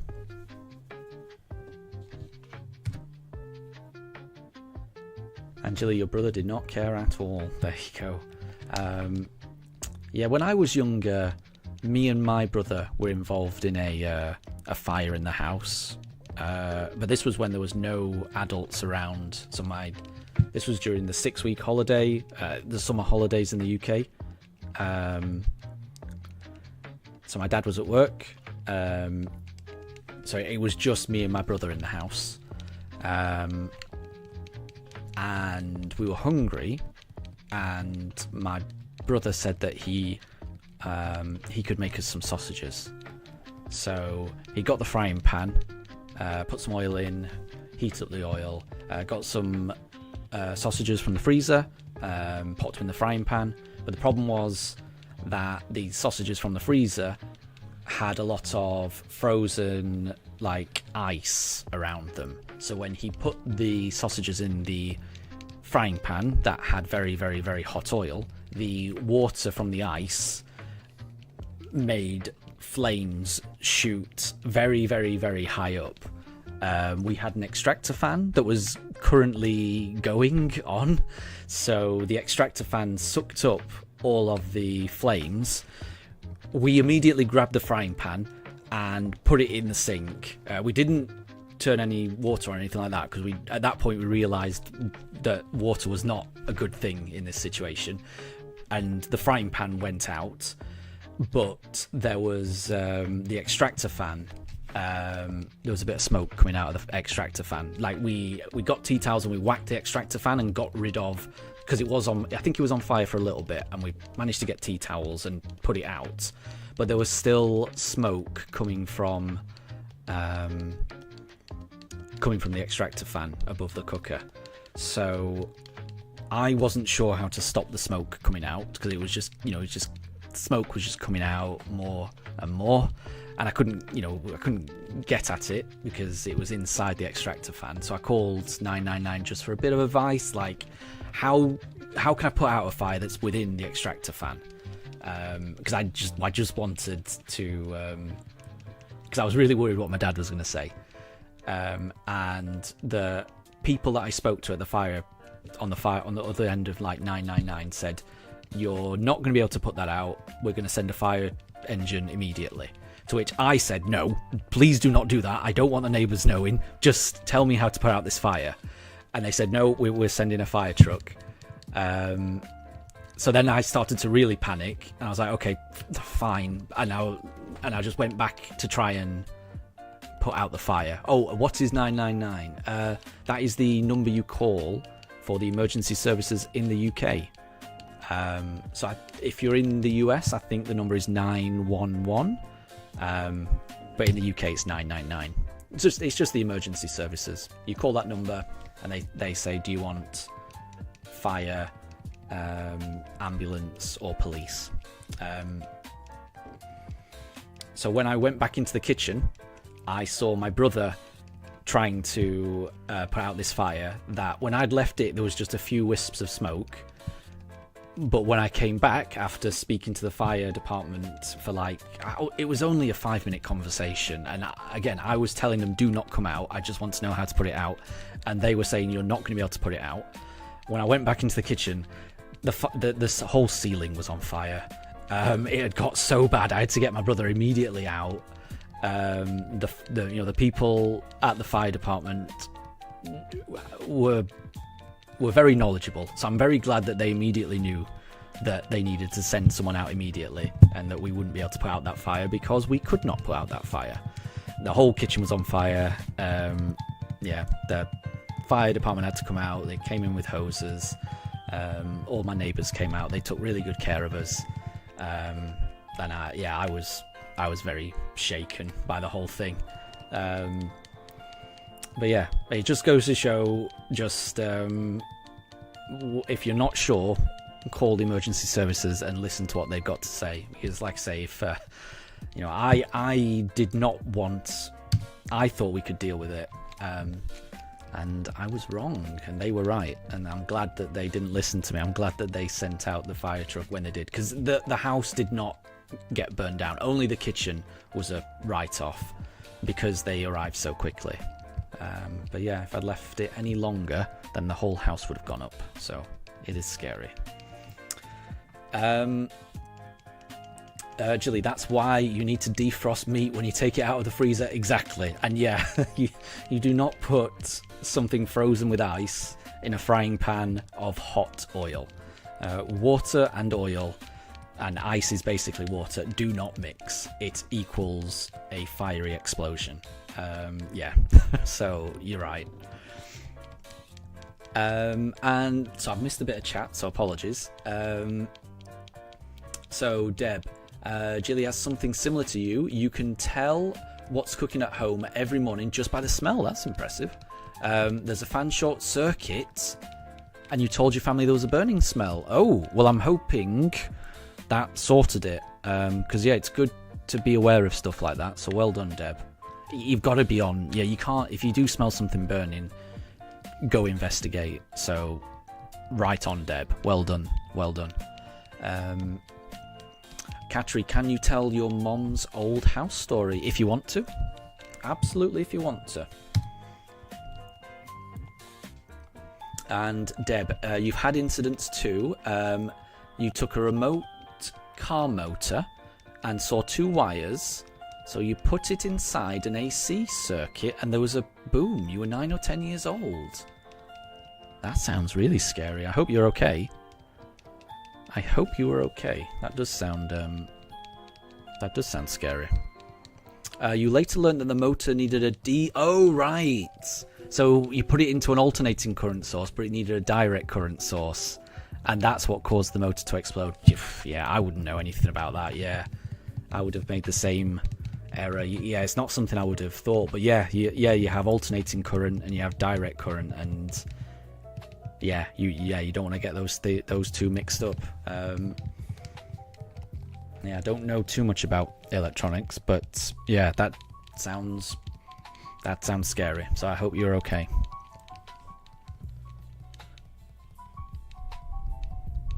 And Ohiso, good to see you again. I hope you're doing well. You haven't missed anything. We are still looking for that shining starter. And we're going to do another 28 encounters this evening to bring the encounters up to 6,350. So, fingers crossed. And that's a very good point, Deb. That's a very good point. Of course, nothing bad happened. Otherwise, how would you be chatting here? Exactly.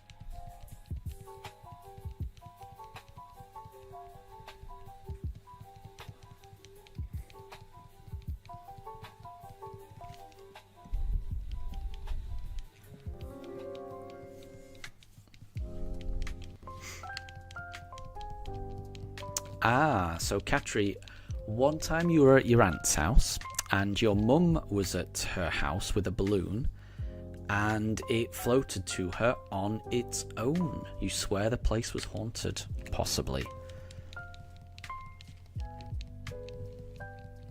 I'm sure that was pretty creepy.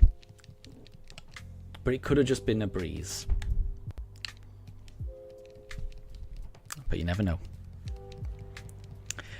Deb, you need to study physics. You're a science student. It's really tough. I can imagine. Yeah, it's not. That's not within my wheelhouse. So, fair play. You should have taken the arts. No, I'm. What is it? Physics, science. Those are really important skills. So it's good that you've done that. You just got to keep going with it. You just got to keep going. Because those are useful skills to have, definitely.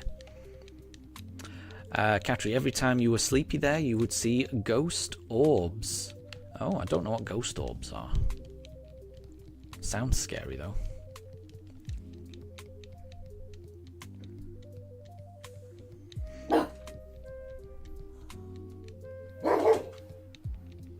And there were no open windows. Ooh.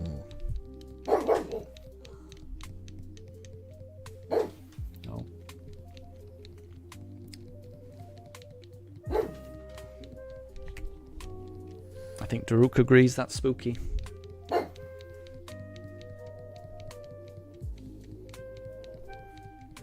Okay. Again, apologies, I've forgotten what I did last time, so let's try Piplup and see if we can finally get it.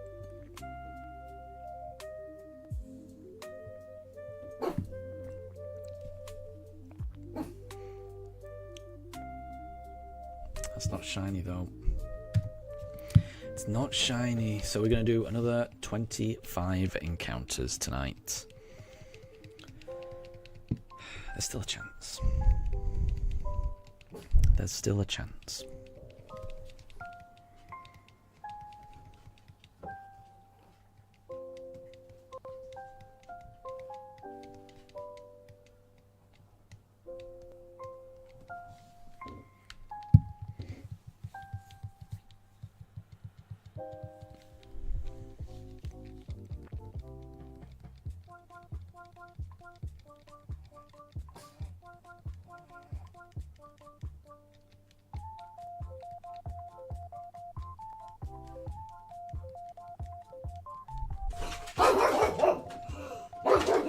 Apologies. I don't know what Daruk can hear. I don't know what he can hear. Apologies. It'll be some neighborhood noise he can hear. So, apologies. Okay, right. We definitely did Piplup last time. So, let's go Turtwig this time.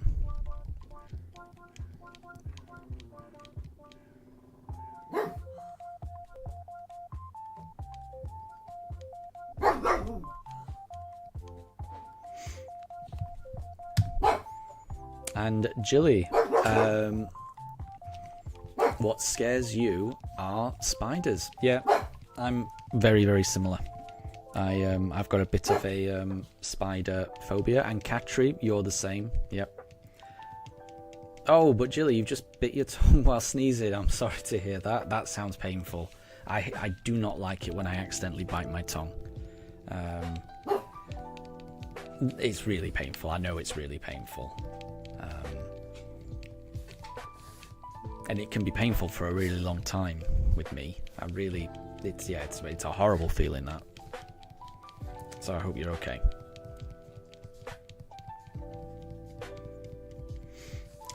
Deb, which animal can see paranormal activities better, a cat or a dog? That feels like the setup to a joke. I'm trying to think. Jilly assumes cats. I'm trying to think whether there's a punchline there. And Katri, the fear of spiders is called arachnophobia. Yeah, that sounds about right. Yeah, I think you're right. Katri thinks that dogs can see more paranormal activities. I don't know.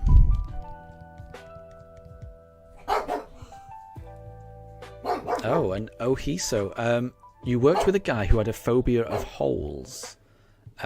You showed him some bot fly removal footage once and he threw up. I mean, I don't I'm going to be honest, I don't know what a bot fly is. But I've got to be honest, I feel like I've heard that animal's name before. And I'm pretty sure it's what it does is kind of gross. Or it's pretty scary. I may have to look it up in a very safe way. Because I don't want to give myself nightmares. But I've heard of a botfly before. I have heard of that, but it feels like it was a very long time ago that I heard about it. But anyway, just the fear of holes. I have heard of that before as well. Just because I mean I enjoy a British baked good, which is called a crumpet. I don't think you get it in other countries. I think it's a very British thing. But it's basically it's a type of bread with lots of holes in it, and I've heard that people, when they see a crumpet, sometimes get, people that are scared of holes are scared of crumpets, which it's I mean, obviously, if you're scared of it, then you're scared of it. I mean, the whole idea of a phobia is that it's irrational, isn't it? There is no phobia of tigers because everyone should be afraid of tigers. That's a rational thing to be afraid of. So any phobia is it has to be inherently irrational. So they shouldn't be surprising that there are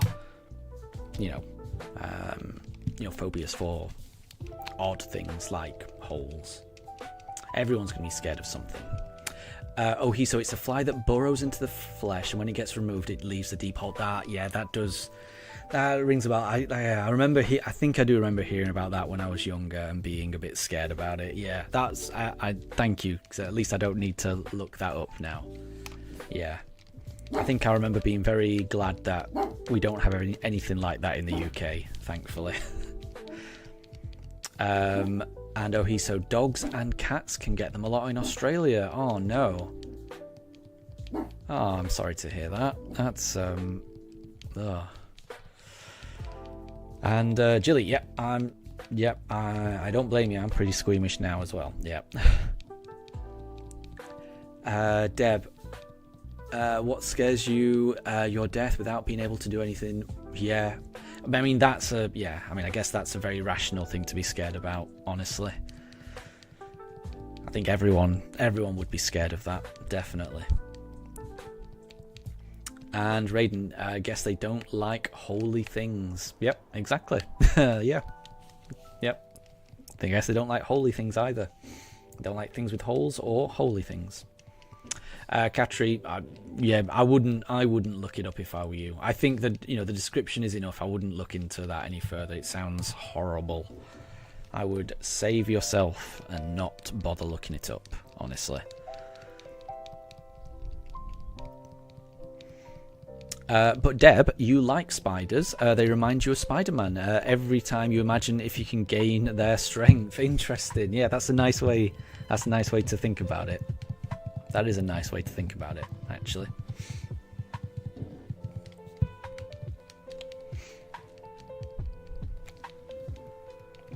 But yeah, I'm pretty scared of. I'm irrationally scared of spiders. Definitely, I've always been. The worst thing is when I'm walking, and then I feel on my face that I've just walked through a spider's web. And then I have to get it off my face, and then I worry about, is there a spider in my hair now? I hate it. I absolutely hate it. And I live in the UK, and basically there's nothing that can hurt a human, really. At worst, it's a tiny inconvenient bite. That's about it.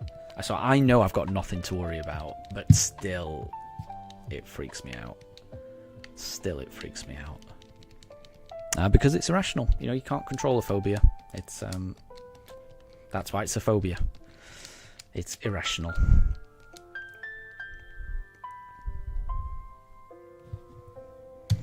And Jilly, you're claustrophobic. Yeah, that would be. I can understand that. And Jilly, you're never ever going to Australia. Yeah. There's a lot of dangerous things. I mean, there's a lot of dangerous things everywhere. You can't let that put you off, really, can you? You've got to look past that, and you've got to experience the world. Well, you don't have to, but it's good to experience the world. Raiden, speaking of spiders, you don't know if it's true, but scientists made a genetically made spider, and its silk glows red. Interesting. I didn't know about that.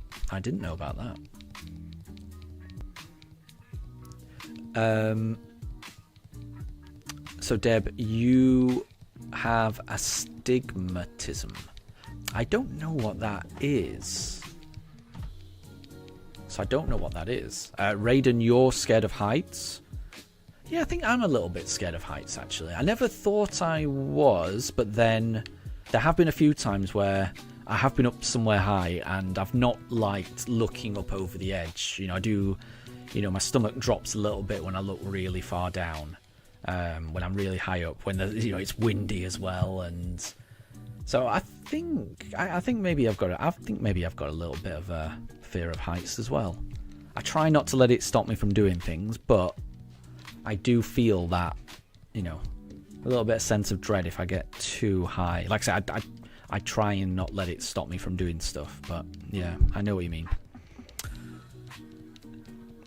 Jilly, you're also afraid of flying. I think as a kid I used to be afraid of flying, but that was more to do with my ears used to pop whenever I'd get on an airplane. The pressure change. And it used to give me such bad earache. I used to dread flying when I was younger. And then eventually, that stopped happening. But I can remember the first few flights I took, and it would persist even after we'd got off the plane and landed. I would have such horrendous earache from the pressure difference and the ears popping, and I could barely hear. It'd be all echoey and muffled, and I used to dread flying when I was younger. But eventually it went away, thankfully. But I can remember really hating flying when I was younger. Jilly, you just got to 2,222 encounters for Dialga. Keep going.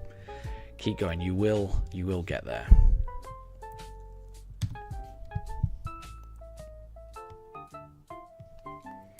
And Katri, there in South America, that's where you are. I'm sure they're not very common. Don't worry. Don't worry, Katri. Honestly, life. You can't be. You can't let stuff like that stop you from living your life. Honestly. And Deb, Google it. It's a type of eye disease. Look at images. Okay, hold on. Let me have a look. But I hope it's all okay. How do you spell it? Here we go. Yeah. I'm not going to be able to. So, what is the? Can you correct? Yeah. So it can be corrected through glasses. That's not. That's not too bad. That's good. Okay, good. So it can be corrected through glasses. So that's fine.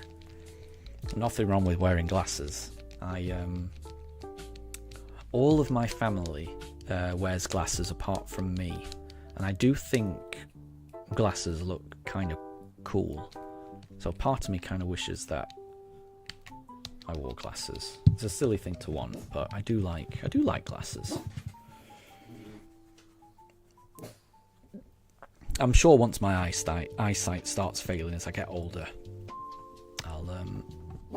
I will be wearing glasses eventually, and I'm looking forward to it. There's certain things I'm looking forward to getting old, because I am looking forward to going grey. I'm already starting to go a little bit grey, but I cannot wait to go full grey, and I can't wait to wear glasses as well.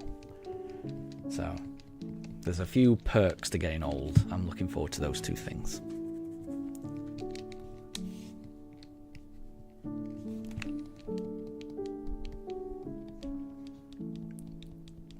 And Jilly, you're afraid of flying because you know it's rare, but you're afraid of crashing. Yeah, exactly. Yeah, I mean, that's a fair thing to be afraid of. But you know, it's as you say, it's rare. It's it's it's far more likely that when you step into a car, there's the chances are higher than a plane. So it's just not worth. Yeah, I know. Like I say, a fear is always going to be irrational, and there's no real point in logically explaining why it's not worth being scared about, because that's not how phobias work. Phobias work on irrationality, so you can't rationally explain away why someone shouldn't be afraid of something. It's impossible. I get that, but yeah, all I'll say is, with any phobia, I would just try not to let it dictate your life. Try to live your life, and just learn to live with the fear. Sometimes in life you've just got to face the fear and just keep walking rather than turning and running. You just got to, not ignore it, but just face it and just keep going, and just not let it stop you living your life. Because life's too short. You've got to make the most of it. Deb, you want to try bungee jumping or skydiving? Wow. Oh wow, that's impressive. So I don't think I could do that. I mean, I'm saying I've just gone on a big rant about how you should live your life, but the thought of me doing either of those things would absolutely terrify me. I don't know. I don't think I could do either of those things. So you're very brave to want to do those things. So fair play to you. I don't think I could do those things. I don't think I could. I don't think I could. I don't think I could.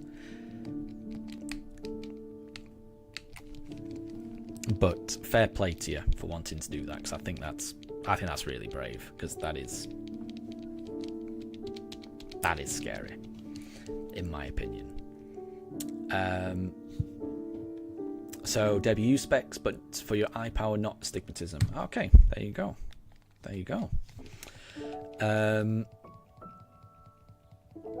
And Jilly, it just came out of nowhere. You just started being scared one day and have ever since been scared. Yeah, I guess that's how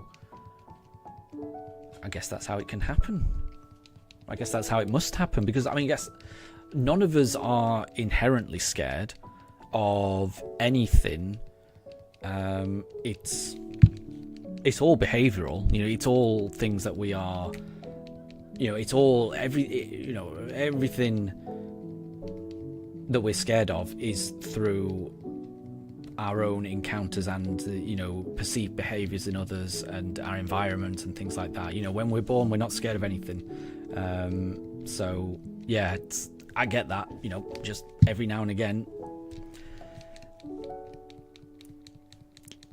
it could just happen. You could be scared. Yeah, I get it, definitely.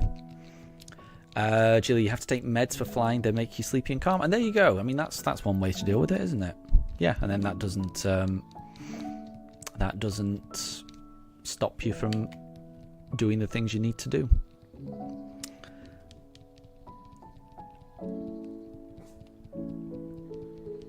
Deb, for your first flight, you were afraid of crash, yeah, and then not for your next flight trips, and it became enjoyable. Exactly, yeah. That's a good example, because I guess on that first one you would have been scared, but you didn't let it stop you doing it, and then after that you faced your fear, and then it's completely gone, and now there is no issue for you. So that's good, and that's a good way to deal with your fears, definitely.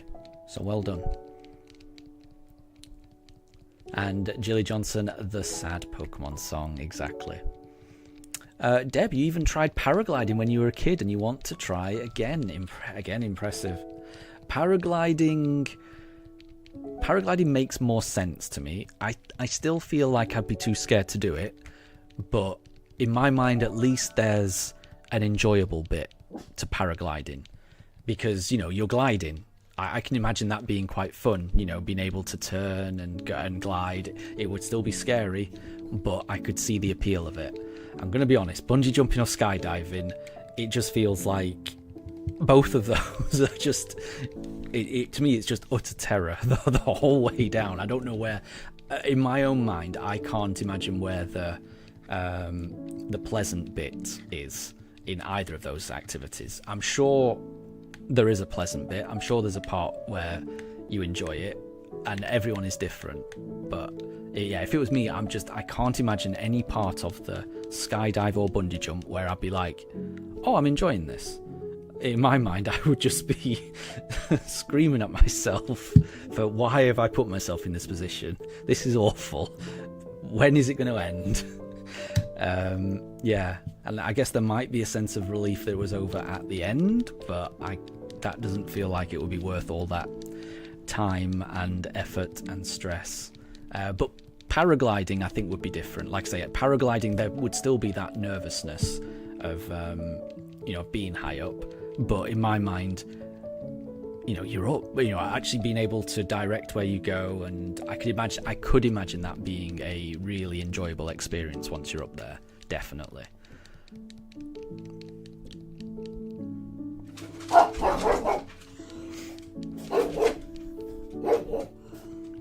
And Katri has seen a video and is traumatized now. I'm sorry to hear that. I hope you're okay.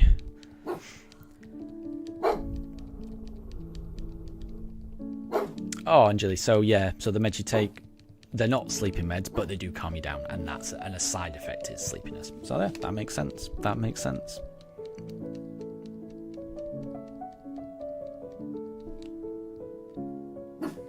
Okay, let's go. I've lost track, so let's go. Piplup and Jilly, exactly. They're Daruk's barking quite a bit. I think he can hear the neighbours outside, unfortunately. But I mean, Mifa's fairly calm, and just Daruk that isn't.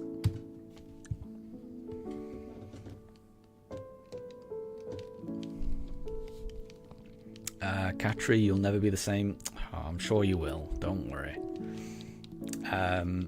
Deb, you still have your stage fear. Yeah. You participate in many competitions to overcome it. Nice. That's really good. That's really impressive. But it didn't work. I mean, that's the right way to deal with it.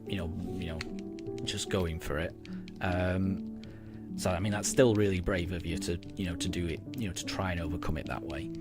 Only in mime competition were you not afraid because you were not looking at the audience. Yeah, I mean, I completely get that. I would be nervous looking out in front of an audience as well. So I completely get that, definitely. But you've done the right thing by just trying it more and more. Because that feels like the best way to overcome something like that. Just practice and just keep going. So skydiving has a lower fatality rate per event than driving. Wow. So you're more likely to die in a crash in a car than you are in a skydiving accident, and that is a mad statistic. I agree. That is a very mad statistic. Yep. That still doesn't make me want to do it, though, honestly. Like I say, it's more I just don't think any part of skydiving would be enjoyable for me anyway. I don't think I wouldn't enjoy any of it. Fairly certain. I mean, you never know. I guess it's probably nice to see the world from that perspective. But, I've been in a plane. I've seen the world from that perspective. I don't need to jump out of one to get a closer look. I don't know. Everyone's different. Obviously some people look at skydiving and want to do it. And fair play. Those are brave individuals.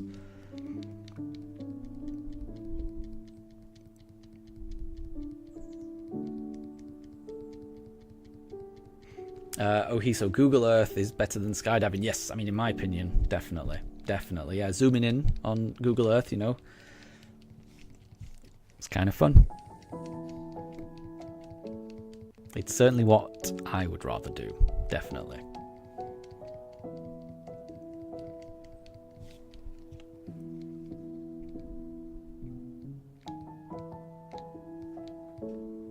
Okay, we're going to do another 11 encounters, and we'll see how we go. We'll do Turtwig. We'll do Turtwig.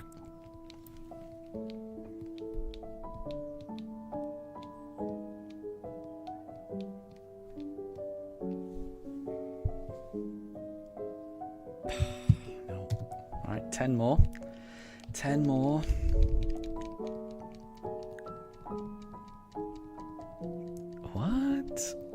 Deb, have I ever watched a... Apologies. Daruki's always barking. Have I ever watched a 12D movie? 3D movies are good, but I watched 12D. I don't understand. No, I mean, I don't understand 12D. I think I remember hearing a long time ago about 4D movies, or something like that, where the seats that you sit in move. And obviously it's not really 4D, because, you know, 4D is what's the fourth dimension? Is the fourth dimension time? So you can't really have, obviously it's not really 4D, and anything that's yeah, so but I think obviously anything beyond 3D is just a marketing gimmick. It's not really fourth dimensions or anything like that, because yeah, it can't be. Let's do Chimchar. But I do remember certain cinemas advertising experiences as, I can't remember whether they said like 4D or 5D or something like that, and I think all it is like the seats move in certain action sequences, so they're on hydraulics, and maybe they release a bit of steam during certain parts of the movie, and maybe they classify steam as another dimension. It's something like that. That I remember it being a bit of a marketing gimmick in certain cinemas a few years ago. I don't think it was very popular, so I don't think it ever caught on. I'm not sure if it ever got up to 12D, but I do remember them cinemas advertising it as something like 4 or 5D. But like I said, I think it was just moving chairs and a bit of steam or something like that. It's a bit odd. Ohiso, speaking of Google Earth, does anyone here play GeoGuessr? You love the game. I've never played it, but I've watched other people play it, and I'm usually very impressed. I'm absolutely certain I would be terrible at it. Because unless I recognise the language on a road sign, I'm not going to get anywhere near it. And there's not many languages I'd be able to recognise from a road sign. We're talking maybe 2 languages I could probably recognise. That's about it. So I would be awful. I would be absolutely terrible. But I am impressed. I have seen a few YouTube videos of others playing it, and I've been very impressed. So Deb, your geography is too bad. Yep, mine too. I am terrible.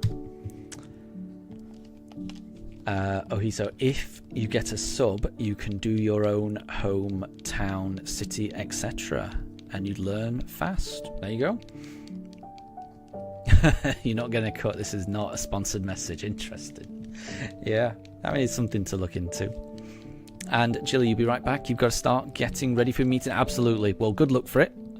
And I'm going to be doing another 8 encounters. So we might not be here when you get back. So just in case, all the best for the meeting. And I'm sure it goes well. And yeah, just don't worry. Just do not worry. Deb, well, you went to a movie hall and they said 12D. Yep. They had seats that moved, yeah, and hydraulics and warm steam, right? Yeah, and sprinkle water, yeah. So yeah, I think that was like I say, I remember cinemas advertising that. It was a while back. It was when 3D was really popular, and it feels like it's kind of died down, but maybe it's coming back. Those types of experiences, because I guess that's what cinemas kind of want. They want people to go to the cinema for an experience, and I guess something like that would be an experience. And I guess, you couldn't get an experience like that at home. So I guess it's their way of differentiating away from streaming, I guess, is my thoughts. But yeah. So it's a marketing gimmick, isn't it? Where they say 12D, definitely. So Jill, you're taking your phone with you, but you'll still be here. No problem at all. So Ohiso, we're probably better at recognizing languages than we think we are. What are these 3 languages? And that's the thing. So the first one, I wouldn't know whether that was Chinese or Japanese, or it could even be Korean, couldn't it? So I wouldn't know between those 3. And those 3 are pretty big, especially China. The next one looks Greek, and then the third one looks... I don't know that one. I don't know that one. That's Scandinavian, maybe. Swedish. Not sure. Deb says none of them they recognise yet. I'm exactly the same. The only one you know is Chinese, Russian, and Slovenian, and you don't know. Yeah, I'm not sure. I am not sure. So what are the answers, Ohiso?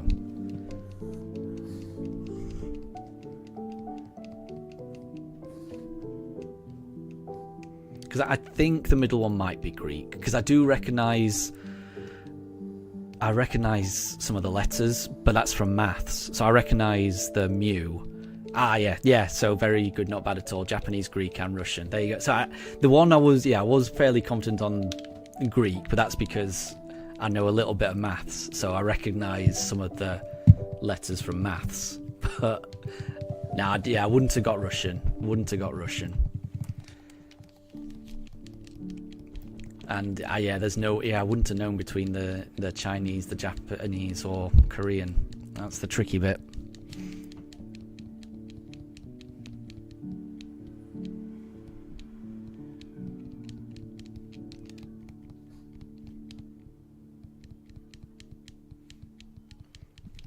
Yeah, it is strange that you get a lot of mathematical symbols from Greek. I don't know why that is. Yeah, I don't know why maths uses a lot of Greek letters. Odd. Scandinavian is a chess opening, and you lost 4 games by playing it today. Interesting. I didn't know you played chess, and I didn't know that Scandinavian was the name of a chess opening. I had no idea. I only know it as the collection of countries in Northern Europe. So Korean is very linear, Japanese flows, and Chinese is busy. And the Greeks basically invented maths. See, I thought it was I thought that mathematics was like Arabian.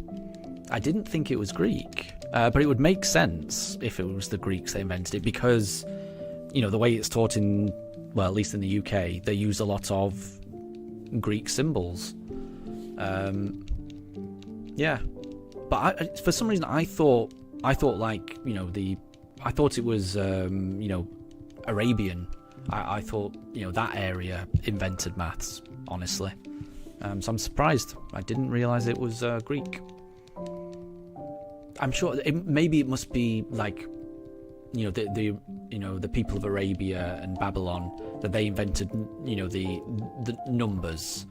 And when I mean numbers, I mean not like, Roman numerals. I mean actual, 1, 2, 3, those concepts of numbers.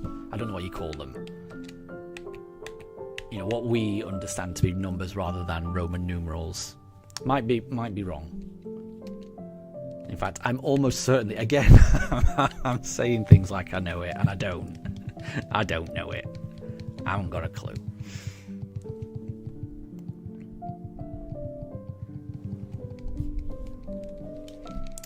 Deb, alpha, beta, delta, gamma, all Greek letters using maths. Yeah. I mean, there's more than that. I had to deal, like mu is a Greek letter. It gets used all the time. And yeah, sigma.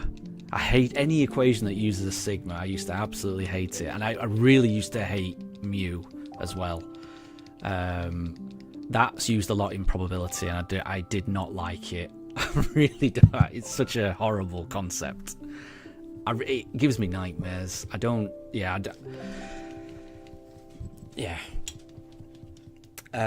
So ancient Egypt and ancient Greece, and what was Mesopotamia? That's Mesopotamia's, that's Babylon, isn't it? So it's all different borders. It's all I mean, everyone travelled, didn't they? It's all that's like the cradle of civilization, isn't it? Egypt, Greece, Turkey, Babylon, Arabia, all of that is where civilization started. It isn't where humans were first ever were there, but that is where I think civilization and communities grew and knowledge was shared. And I'm sure that area of the Mediterranean basin is known as the cradle of civilization. I'm sure I've heard it referred to as that.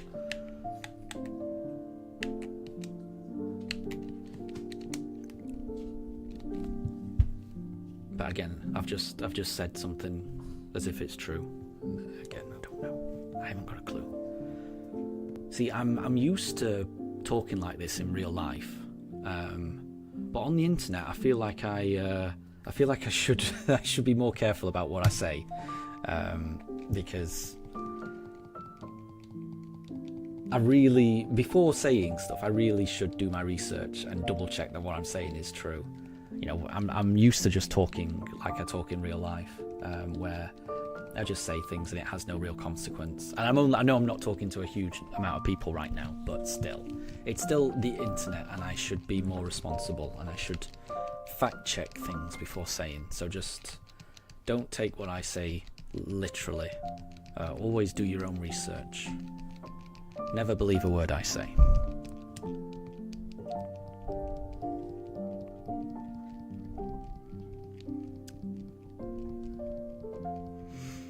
And so those damn math tourists making you learn cos, sin, and tan. Yeah. Blech. Blech. And I'm allowed to speculate. It's okay. Thank you. Yes, speculation is okay, isn't it? Yeah. I've got a habit of pretending I know what I'm talking about, though. That's the dangerous thing. I need to qualify my statements more, I think.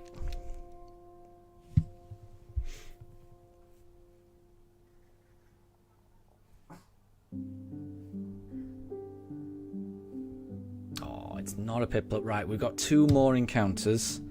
We're going to do a Turtwig, and we're going to end on a Chimchar. And let's see if we can get a shiny.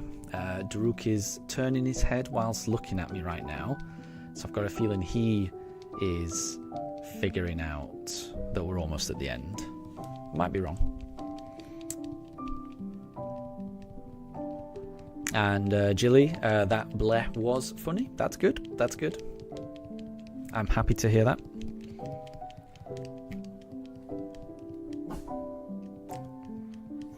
Daruk can hear some neighbours laughing and enjoying themselves.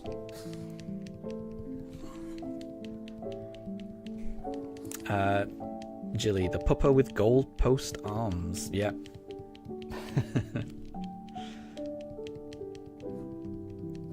Yeah, he's ready. He wants to go out in the garden and just do his evening routine. And that's fair enough. So, right, we'll do Turtwig, and then we're going to finish on Chimchar.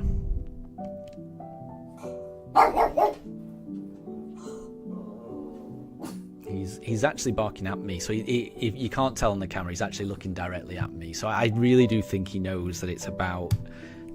I don't know how he knows, but I think he knows that we're on the last encounter. So, yeah.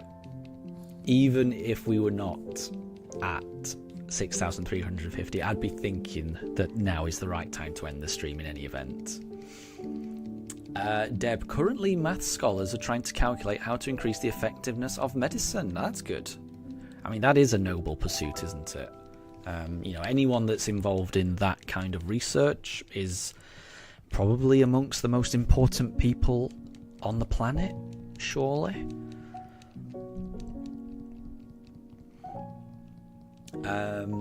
So the house stupid drug meme comes to mind. Interesting. I don't know too much about House. My wife has watched House a couple of times, so I've been exposed to it and I've seen a few episodes. The general impression I got of House is that there's generally a very, very weird... there's someone that's very, very sick. They try the standard remedies and it never works. Dr. House asks some rude questions and then says that they've got some rare... Oh, I didn't get it. Got some rare, never heard of before disease, and then he's right. That seemed to be the plot of all the episodes that I had seen secondhand. But I do like Hugh Laurie. Hugh Laurie is one of my favourite actors, and I think there's an Australian actor as well who I used to watch Neighbours, which is an Australian soap, when I was younger, and I remember him from Neighbours. And so there's a couple of characters in House that I'm familiar, you know, the couple of actors in House that I do like. So I feel like I would enjoy watching it. But yeah, never actually got round to it. So it's worth a binge. Hugh is to die for. Yeah, I know, I do agree. Hugh Laurie is wonderful. I mean, I'm familiar with him, you know, being from England. I loved him in Blackadder, and various other things. I'm a massive fan of Blackadder. I think the world of everyone that's in that show. So I do like Hugh Laurie, definitely. So I may. I've got a lot of things I need to catch up on. I'm currently watching the Pokémon anime. So I'm watching a couple of episodes of that at the moment before bedtime. So that's what I'm watching at the moment. Anyway, thank you all for joining today. We didn't get the shiny, but we got through quite a few encounters, and maybe we'll get it next time. I am working from the office tomorrow, so I won't be able to stream tomorrow, but that means that I will be working from home on Friday, so I will be streaming on Friday. So similar time, 5 p.m. UK time probably. I'll do about 2.5 hours, similar to what I've just done today. It'll probably be about 100 encounters. Maybe we'll get the shiny that time. You never know. The shiny encounter could always be the next encounter. We just have to keep going. So, Jilly, good luck for your meeting. I really hope it goes well. To everyone else, have a wonderful rest of your day. Thank you very much for stopping by, and I will see you next time. Bye, everyone. Bye.